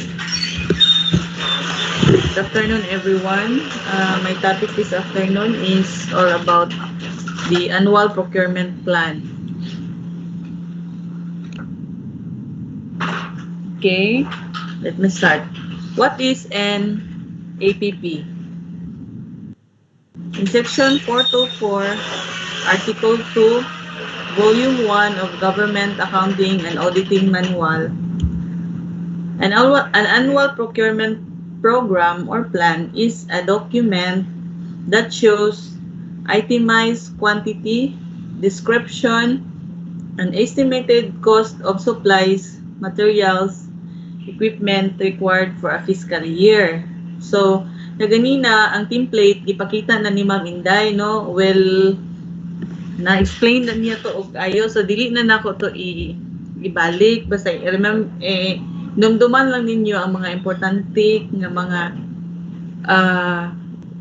bantayan ato nga forms, no? So, why do we have to accomplish or prepare an APP? We have to accomplish because we are mandated under Section 7, Article 2 of RA 9184, which states, among others, that no government procurement shall be undertaken unless it is in accordance with the approved annual procurement plan of the procuring entity. The annual procurement plan shall be approved by the head of the procuring entity and must be consistent with its duly approved yearly budget. Purpose of APP. One is, it is the basis for placing purchase request. So we cannot make a purchase request if we don't have an approved APP. Next is reference for the schedule of procurement. So makita nato sa atong APP, no, na dito ang mga months from January to December. So, kanus ani mo gamiton ang mga items. Number 3, reference for future improvement plan. And number 4, gauge of accomplishment. Things to know before to accomplish an APP. So the following: number 1, approve school improvement plan. Na-adjud mo ani no sa school before mo maghimo sa inyohang APP. Second is you have to have annual school implementation plan. Another, you have planned activities from January to December fiscal year. And then, naay ceiling amount. And last is, you have priority activities. So, mao na ang mga things nga imo i-prepare before ka makahimo sa imuhang annual procurement plan. So, how many copies no ang atong i-prepare? Prepare 4 copies. Pero sa atong naandan sa division office, mag-submit lang mo og 1 copy kay after masignan ni SDS, ipa-photocopy ninyo and then mauni ang distribution sa approved nga mga documents no. Submit original copy for division office, and then you submit also sa accounting unit, accounting office. Also sa COA, mag-provide mo og copy. And last is your file copy sa imong school or sa division office sa among mga sections.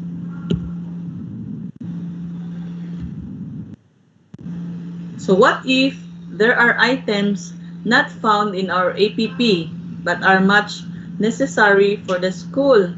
So what you will have to do is to prepare an amendatory procurement program.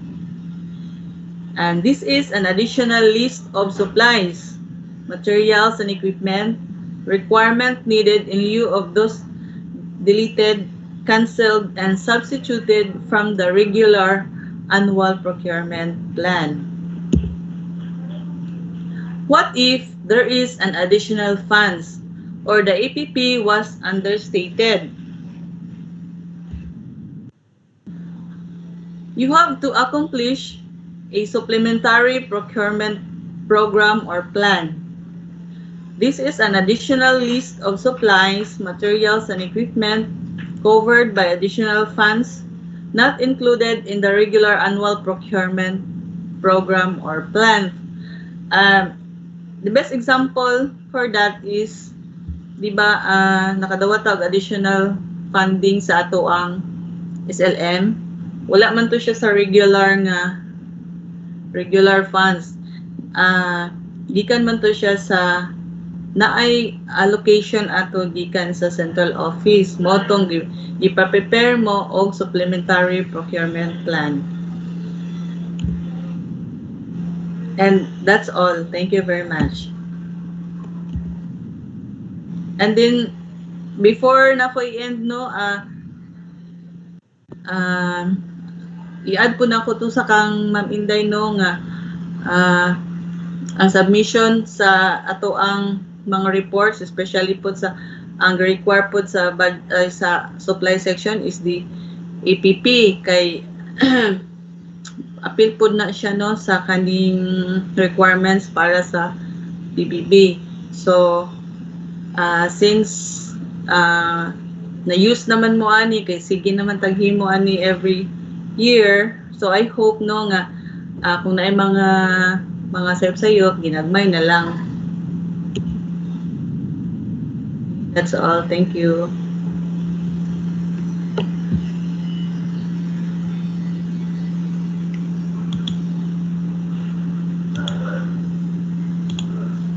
Pem.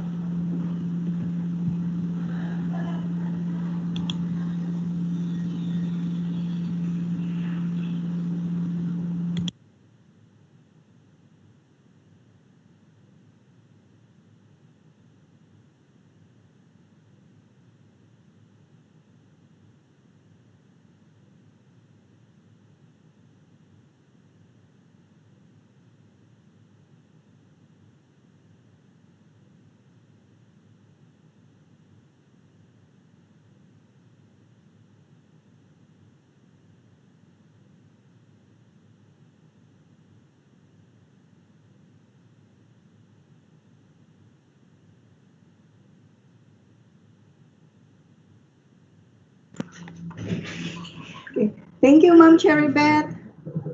Our supply officer, Ma'am Cherrybeth Gopit. Okay, so let's proceed to the last speaker, but not the least.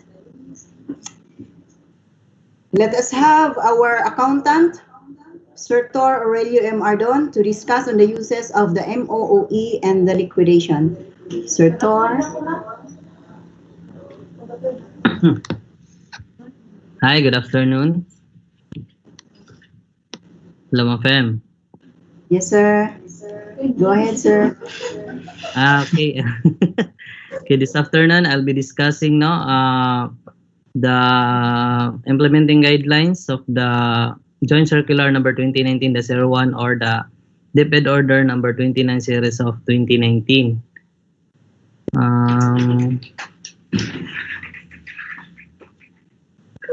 Minsan man.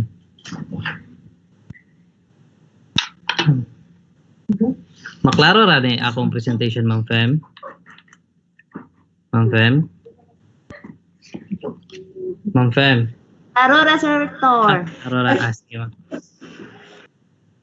So first now, I will play na lang video presentation sa katong DepEd Order number 29 DepEd Order number 29 series of 2019 no, to reiterate the important provisions of the implementing guidelines.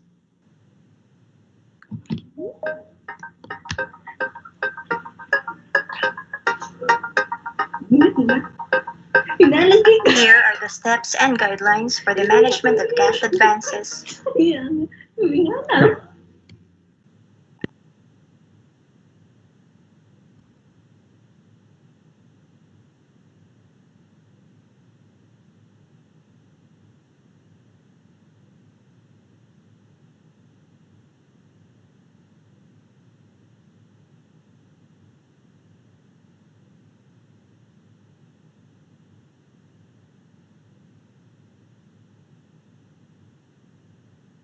Tor, walay audio, Tor. Na-mute.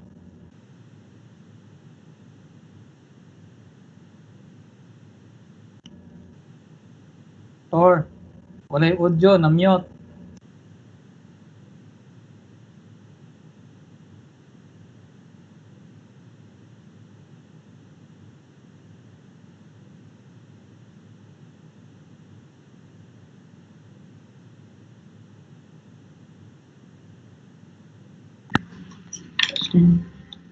Init sa imong concept.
Dili lagi siya.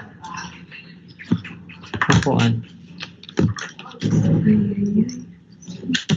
You can install, sir.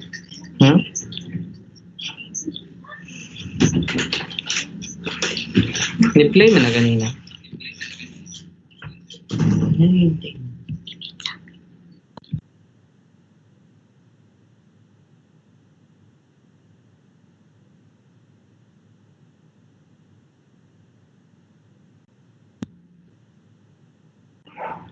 Sige na.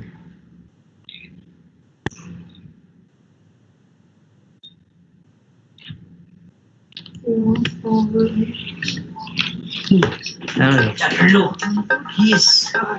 Okay na? Dito na din ko eh. Here are the steps and guidelines for the management of cash advances and reporting requirements for non-implementing unit schools or non-IUs based on DepEd Order number 29 series of 2019. The pertinent provisions may be grouped into 6 categories: deposit, withdrawal, and expense restrictions, replenishment of cash advance, automatic transfer of balances to the Bureau of Treasury or the BTR, recording in the books of accounts, processing of school heads clearance, and quarterly reporting of bank accounts. Under the first category, only funds from the DepEd Central Office or CO, Regional Office or RO, and Schools Division Office or SDO shall be deposited by the SDO to the school's bank account through either of the following: the Modified Direct Payment Scheme or the MDPS, using the LDDAP-ADA or the list of due and demandable accounts payable advised to debit accounts, or checks under the Modified Disbursement Scheme or MDS in case the MDPS is not applicable. On the other hand, the school head may withdraw only the amounts deposited, excluding the required maintaining balance of 500 pesos. In no case may the school head withdraw amounts that will make the account balance lower than 500 pesos. Bank charges and fees resulting from the account falling below this amount shall be paid by the school head from his or her personal account. Interest income earned by the account, if any, also cannot be withdrawn. These shall be transferred by the bank to the BTR quarterly.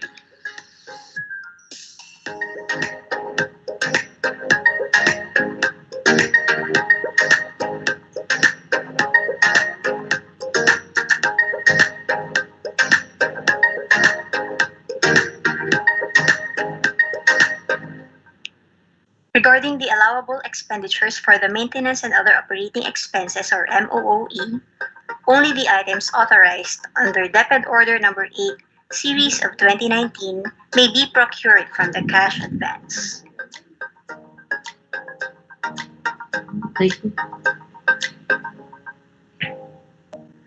It is highly advised for school heads of non-IUs to always remember the items that are allowed and not allowed under the said DepEd order.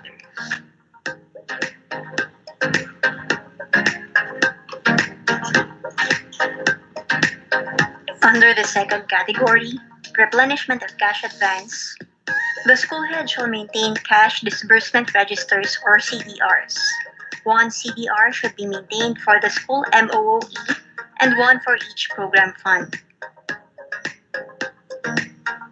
CDRs shall be submitted consistent with the frequency and timeliness of the submission of reports, following the applicable COA rules and regulations.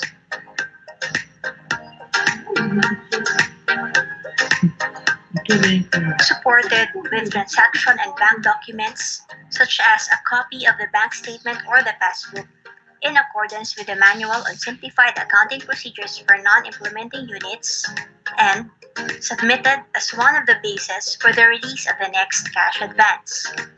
CDRs for at least 75% of the cash advance may serve as basis for the release of the next cash advance, while CDRs for less than 75% will only reduce the outstanding cash advance.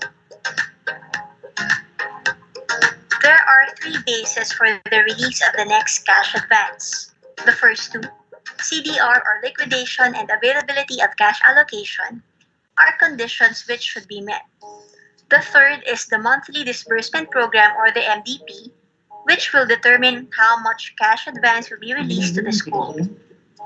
When all three conditions have been met, the SDO accounting unit will process and release the MOOE within the first week of the month or quarter.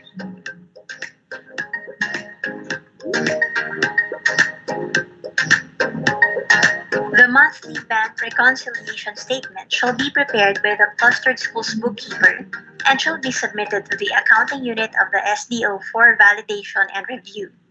If there is no clustered schools bookkeeper, the school head shall prepare the monthly bank reconciliation statement.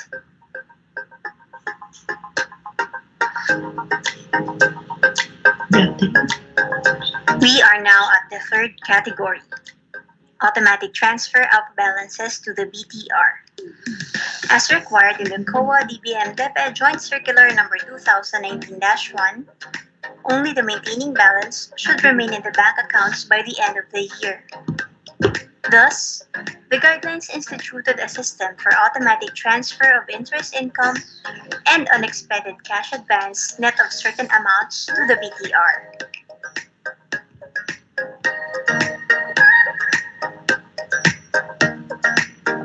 Every first banking day after each quarter, the government servicing bank will automatically transfer to the BTR's account the net interest income earned for the quarter, if any. If the bank is not a government servicing bank, the automatic transfer will be done every first banking day of the following year.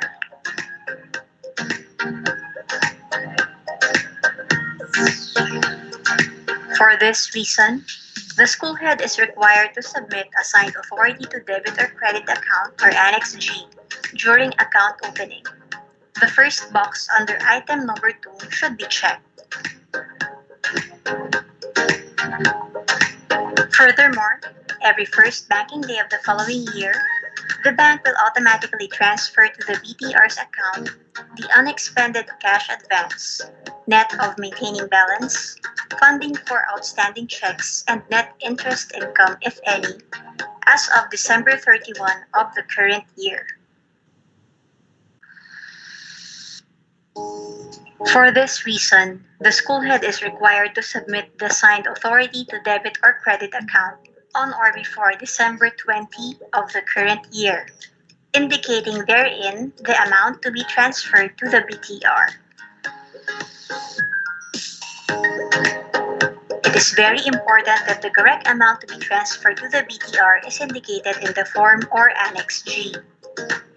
To ensure this, the school head shall maintain an updated and complete record of checks issued and coordinate with the bank and obtain a bank statement to determine which among the checks issued have not yet been negotiated or outstanding checks as of December 20.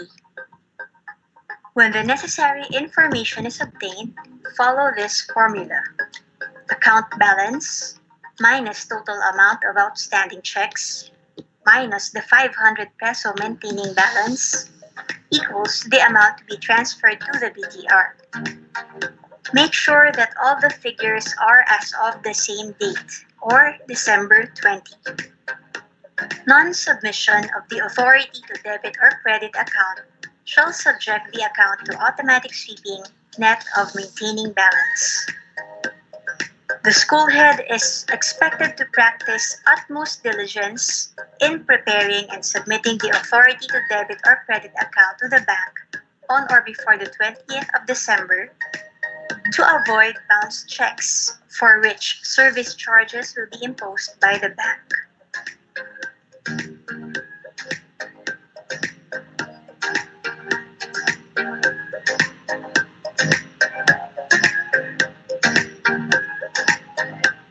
Under the fourth category, recording in the books of accounts. The accounting unit of the SDO shall record in the SDO books of accounts the transactions on MOE releases to schools, including the amounts deposited to the BTR. The transactions shall have the following journal entries.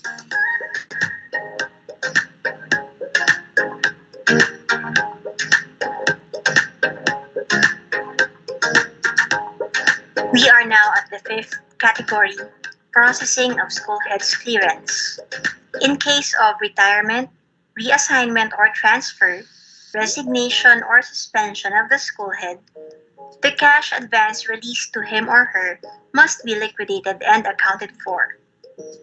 Moreover, the accountability for the funds and the unused checks should be transferred from the outgoing school head to the incoming school head before a clearance may be issued.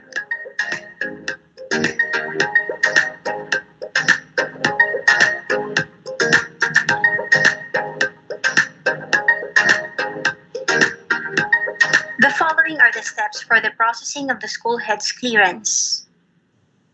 First, the school head shall complete the following set of documents: the CDR, including all supporting documents to account for the expended cash advance, the bank statement to account for the unexpended cash advance, and the checkbook containing the unused checks, which will be turned over to the incoming school head. Once completed, the school head shall submit these to the accounting unit of the SDO for audit and approval.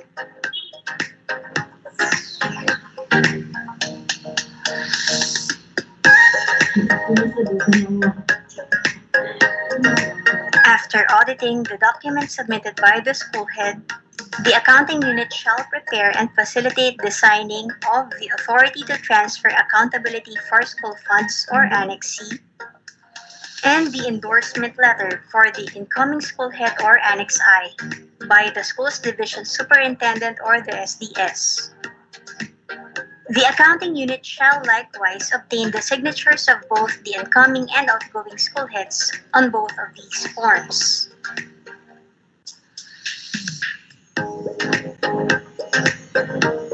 Then, the school head shall facilitate the transmission of documents to and from the bank for the updating of the authorized signatory for the bank account in coordination with the cash unit of the SDO. The bank will fill out the lower portion of Annex I, indicating therein the effectivity of the change in signatory, and return the same to the school head, who shall forward this to the SDO accounting unit.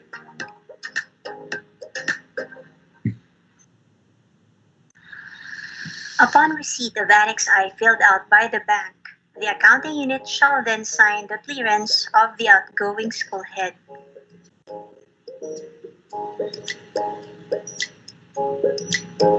Finally, our sixth category, quarterly reporting of bank accounts opened. For the first, second, and third quarters of the year, the accounting unit shall prepare and submit the summary of bank accounts opened to the Finance Division and DRO on or before the 10th day of the month following the end of every quarter until all non-IUs that are required to open a bank account have done so.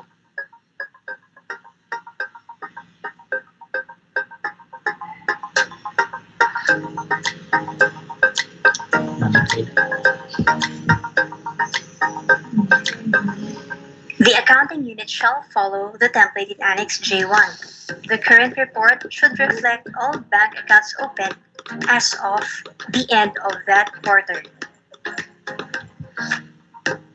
The Finance Division in DRO, through its own accounting unit, shall then consolidate these submissions into one file, following the template in Annex K1, have it certified by the Regional Director, and submit the report to the DepEd Central Office Accounting Division and the BTR Regional Office on or before the 15th day of every month following the end of the quarter. You will notice that Annex K1 is almost the same as Annex J1, except for the additional column pertaining to the school's division. For the fourth quarter, the accounting unit of the SDO shall prepare and submit the summary of bank accounts opened following the template in Annex J2. Accordingly, the accounting unit under the Finance Division in DRO shall consolidate these submissions into one file, following the template in Annex K2, have it certified by the Regional Director, and submit the report to the DepEd Central Office Accounting Division and the BTR Regional Office on or before January 25 of the following year.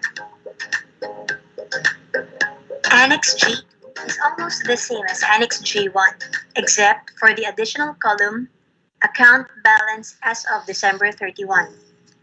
Annex J2 shall be submitted on or before January 15 of the following year. You will notice that Annex K2 is almost the same as Annex J2, except for the additional column pertaining to the school's division. That ends the steps and guidelines for the management of cash advances and reporting requirements for non-IUs.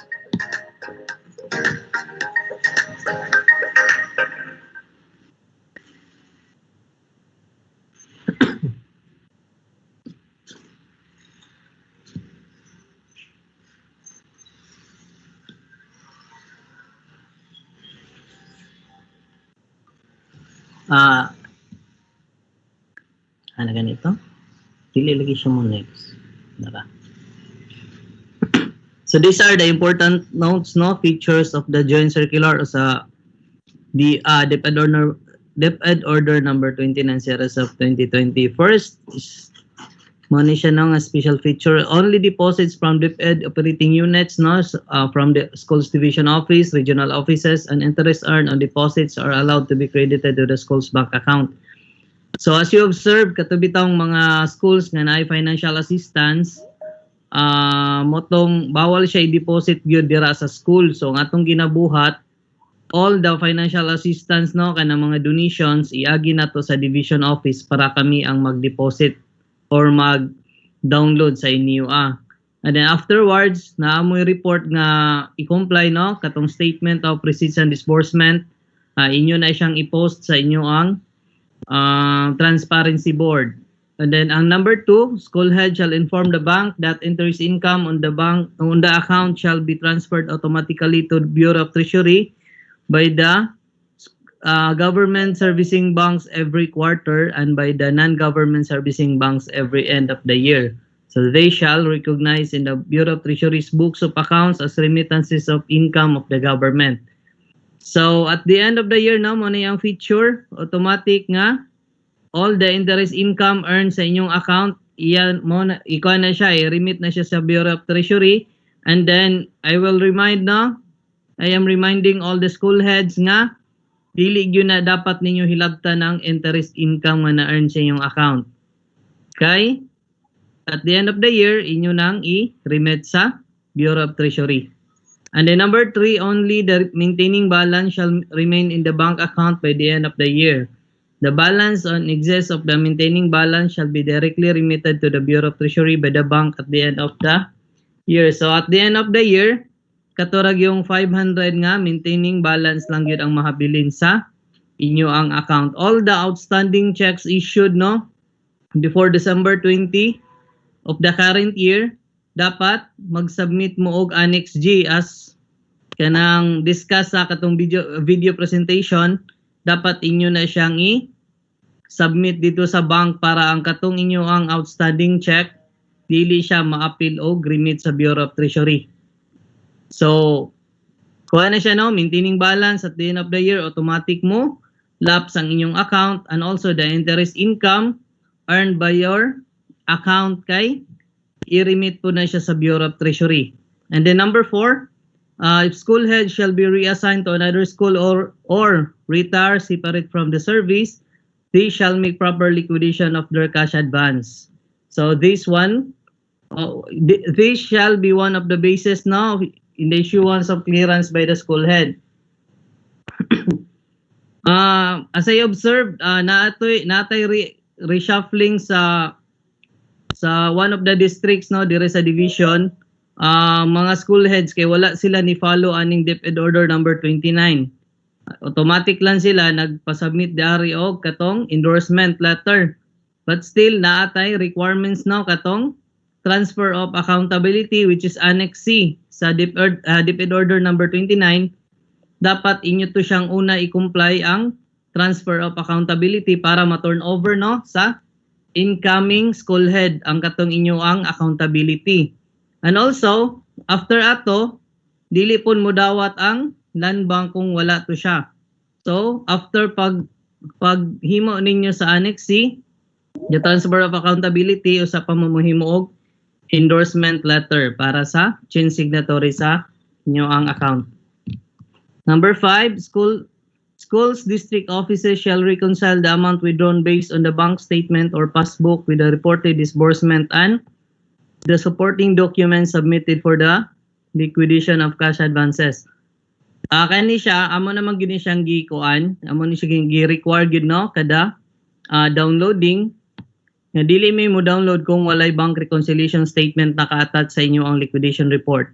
So I am reminding all the senior bookkeepers now to comply with the bank reconciliation statement and also attach the bank statement or the snapshot supporting the reconciled balance of your account. And lastly, administrative provisions, failure or refusal to comply with the requirements of the circular without justifiable cause shall constitute a ground for administrative action.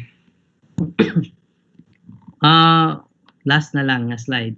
So these are my reminders now, my dear school heads. First is the implementation of the checklist of documentary requirements for liquidation report pursuant to COA Circular number 2012-01. So as you observe no, naami mga checklist nga ipa-attach gyud sa inyo ang liquidation reports. So example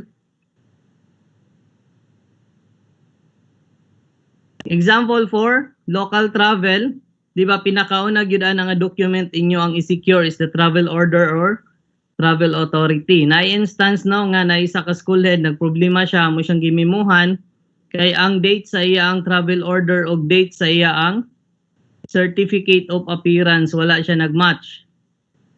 So basic naman siguro na no nga dapat na amoy authority para maka-travel no, dapat maka-secure mo og travel order from if ever kung outside division office ang mo sign ana ang mo approve kay ang schools division superintendent. If within the division ang mo approve sa inyo ang travel order or travel authority kay ang district supervisors. And also kanibitang certificate of appearance dagan kay mig gibalik ani nga liquidations kay photocopy inyong gi-attach. Dapat original ang certificate of appearance. So if ever kung naamoy na naatinan nga training no nga ang gihata kay photocopy nga certificate of appearance, dapat mangayo mo jud dito sa coordinator nga dapat original ang signature gyud. Kay mo nay gi-require sa ato ang COA. Also, napon may mga kuano kanang mga updated nga mga documents nga among ipa-attach. For example, kaning inventory custodian slip for the semi-expendable expenses. So for example, namoy gipalit nga printer no. That is one of the example of semi-expendable expenses. Expenses nga ang nature is capital outlay but the amount should not exceed 15,000. So if ever kung namoy napalit mga semi-expendable, for example printer, na may additional documentary requirements ipa-attach kaning inventory custodian slip para ma-detect na mo kung asa nga teacher na ninyo gi-issue nga printer. And also kaning sa mga supplies, for example bond paper inyong gipalit sa kanang SLM, mangayo mi og kaning requisition and issue slip. So dito ni siya mapangayo ninyo sa inyong inventory custodian. If ever kung namoy ma-issue nga mga bond paper, mga supplies sa inyo ang teachers, dapat mag-kuan siya ani, mag-fill up ani nga document. So again, for the supplies, ang among i-require, requisition and issue slip. For the semi-expendable expenses, ang among i-require kay inventory custodian slip. And also, kanibitang sa repair nato, dapat ang inyo ang approved program of works kay dapat kuan siya na siya coordination no with the physical facility sa division office sila sa ilang engineer mo na ang among i-require nga kuan document. So naa naman mi gi-issue ani unsa gani nga kuan may dara tanawa gud ang division memorandum sa checklist nga dara. Nami gi-issue ani nga division memorandum. Say number. Wala.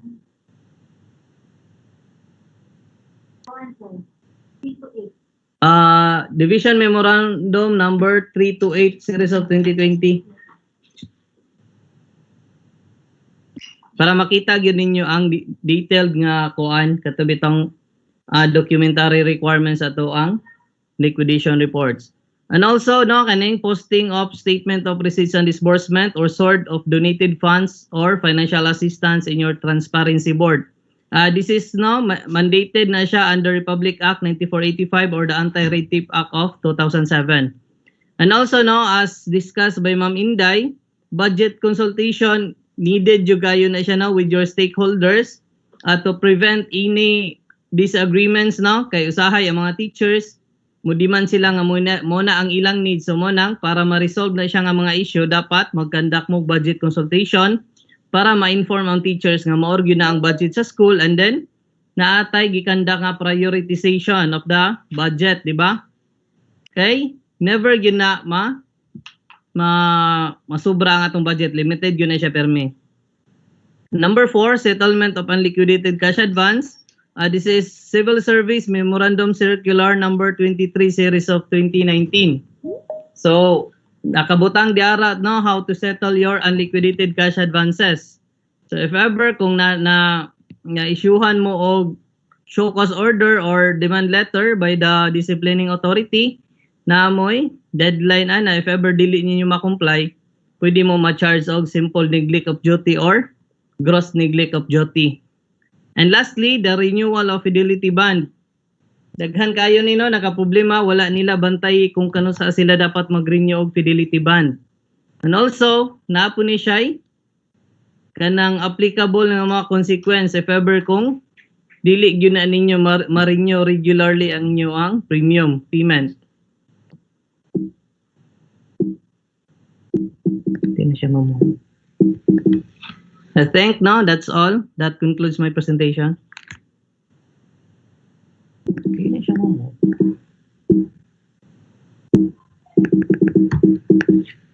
Ano naman Aray. Ma'am Fem.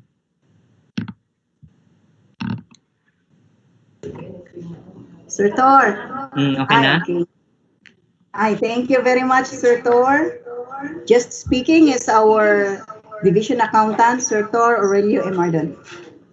Okay, so let's proceed to the questions. Sir, na question diri, sir, sa atong meeting chat. Murag ikaw ra jay maka-answer. Mas gaminday. Just sa imo, sir. From Johanna Maruhom, Sir Tor, ask lang. I am on leave og mag-reinstate sa December 18, 2020 pa. Mas hindi mi kaapa sa liquidation ana, sir, kung December 20 ang deadline sa liquidation. Ma'am, ang katong December 20, ma'am, kay kuanto siya katutong Annex G bitaw nga atong isubmit nga document dito sa Land Bank para if ever kung naamoy mga outstanding check na issue, dili to siya ma-appeal og lapse. Nag-mislead siguro ang ilang kuan pagsabot ato, no? Again, ang katong December 20, deadline to siya sa Annex G for the submission of Annex G dito sa Land Bank. Dili to siya deadline sa liquidation. Ang atong deadline sa liquidation is 50 of the following month, which is January 5, 2021. Okay. Ma'am Johanna. Okay na? Napa isa, sir. How about those from Ma'am Belmalu Alimanza? Yes, ma'am. Good afternoon. How about those program of works which was forwarded to the division office, yet it was returned to us with some corrections after more than 1 month? And the recommendation is to use the 2 program of works but with different nature of work. So, say question. Ang question siguro is kuan regarding sa katong kuan kanang ang paghimo, no? Actually, lain-lain magudyo na ang program of works. Ilangan, lahi po ba? For example, na mo i-repair nga lababo, dayon separate yun ang paghimoan na. And then, if ever, kung wala bitaw action, no, regarding, or usahay, dugay-dugay ang pag-review or pag-kuan sa program of works. Ang sound ba na?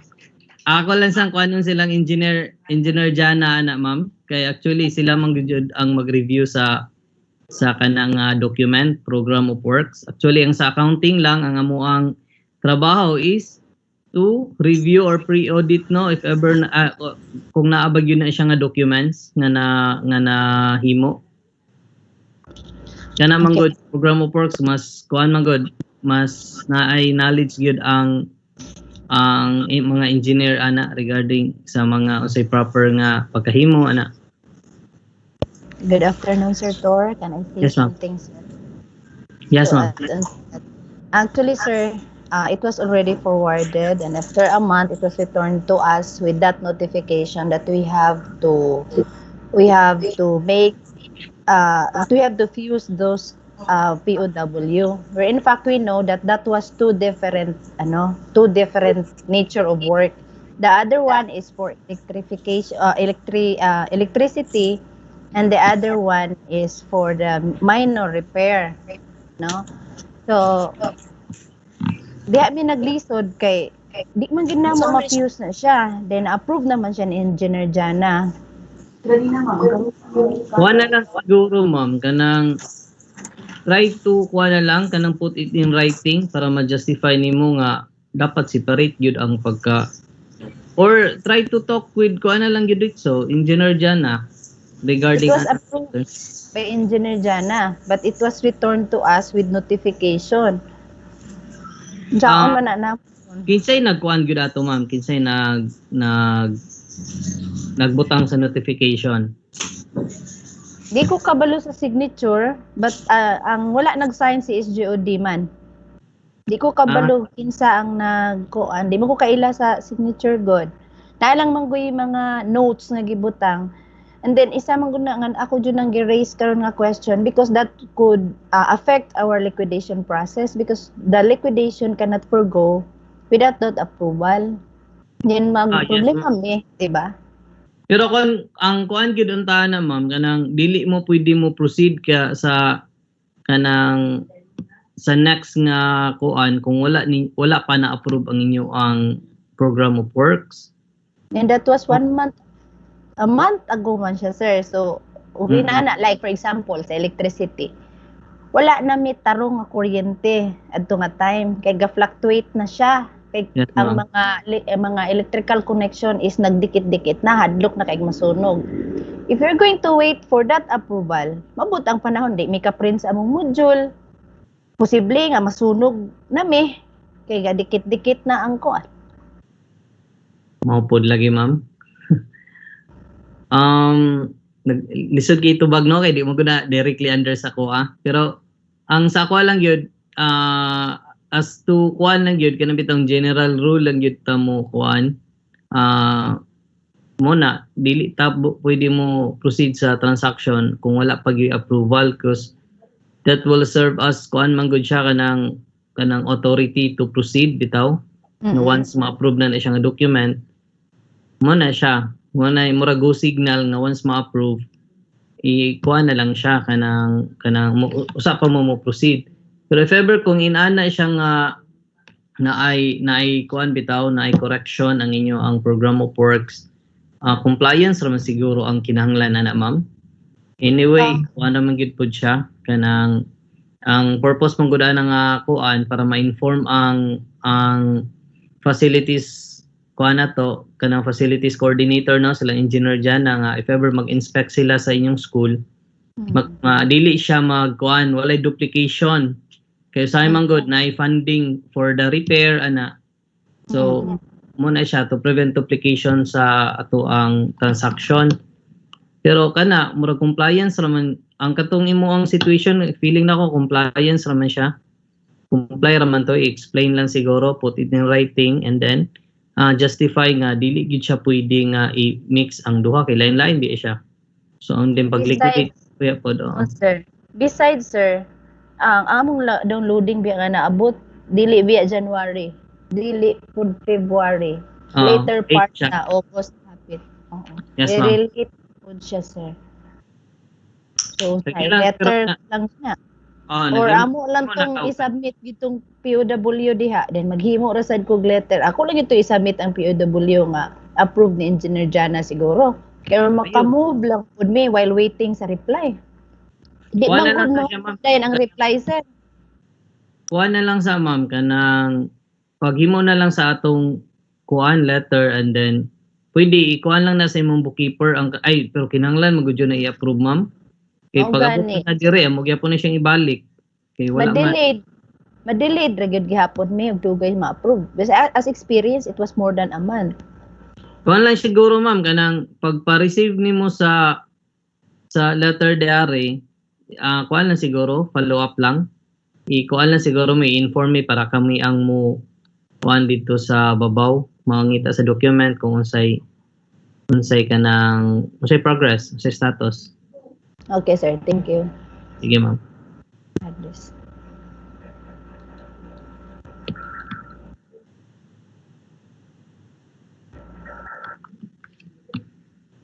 Wala na? Ma'am Fem? Okay, mag-disinfect na rin ba? Ma'am Fem.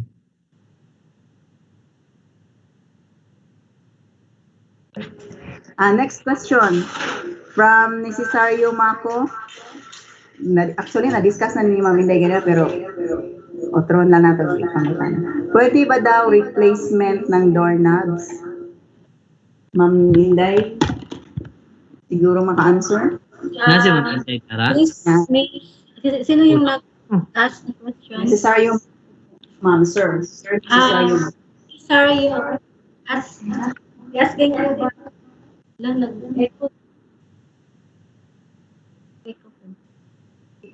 tanungin kita, sir, nasira ba yung doorknob mo ngayon? So bakit hindi ngayon ka mag-repair, sir? Para next year, hindi mo na siya may repair kasi na-repair mo na siya ngayon na change na yung doorknob mo.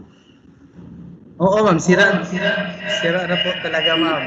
You better repair it now using the current budget, sir.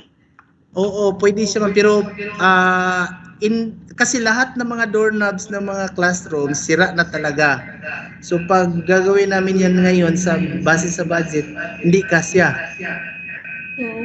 So tanong ko baka sa 2021 pwede pa ba siya mabudgetan ulit? Yun lang, sir. I-include niyo siya kasi for security reasons kasi baka mawala din yung mga gamit dyan sa school niyo. Pwede, sir. Thank you, ma'am. Immediate yung concern na yan, no? Hindi po ba talaga mabigyan ng allocation this year, sir? Using the fourth quarter MOE downloading? Pwede, ma'am. Sir, meron pa additional MOE, baka one of the school kayo para hindi niyo na siya wag niyo nang paabutin next year.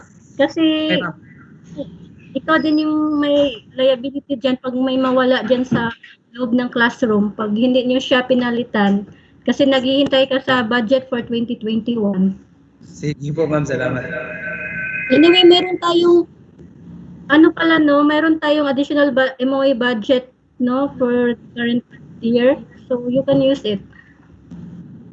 And please prepare supplemental APP for MOE for elementary, secondary, and senior high school. We have additional budget. Next question. Next question from Ma'am Rosita Intia. Ma'am Inday, if the school have assistant principal, will she be given a budget for mobile load and how much it will be? Okay, as per DepEd Order number 004 series 2020, no? Amendment to DepEd Order number 17 series 2019, guidelines on the provision and use of official mobile phones, postpaid lines, and prepaid loads. So nakastipulate under number 3, item 4, section 3, the guidelines, no, na yung bagong ng principal is 1,000. Actually, we are already implementing it, no? So for the assistant principal, yung question mo, meron naman siyang dito, 800 pesos. Pwede siyang 800 pesos. Pero yung assistant principal, sa elementary po ba siya? Kasi ang sabi dito sa number 4 is Merong authority to include yung assistant school principals if she is assigned to manage senior high school in integrated secondary schools. Sige, thank you. Okay. Question?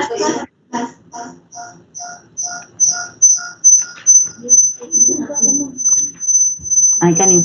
Ano naman? Ma'am Inday, are we going to use the old forms? Are we going to use the old forms? But we are just going to change the year, or you will give us a new form to be filled out? Hello?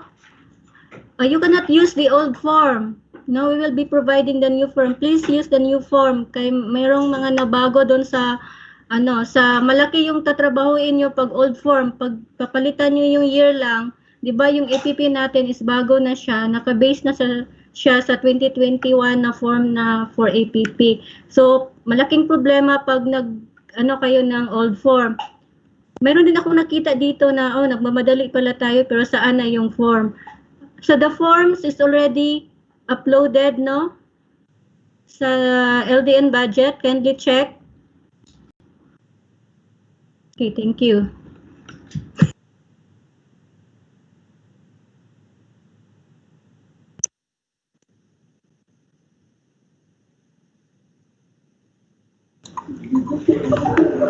Okay. Let me share with you some inspiring quotes to pack up. The secret of change is to focus all of your energy not on fighting the old, but on building the new one. Okay. That was taken from Socrates. And that concludes our webinar this afternoon. And thank you very much, second batch of participants, for your participation. May you have a great weekend. And once again, this is Pema POy signing off. Bye-bye. Thanks. Goodbye.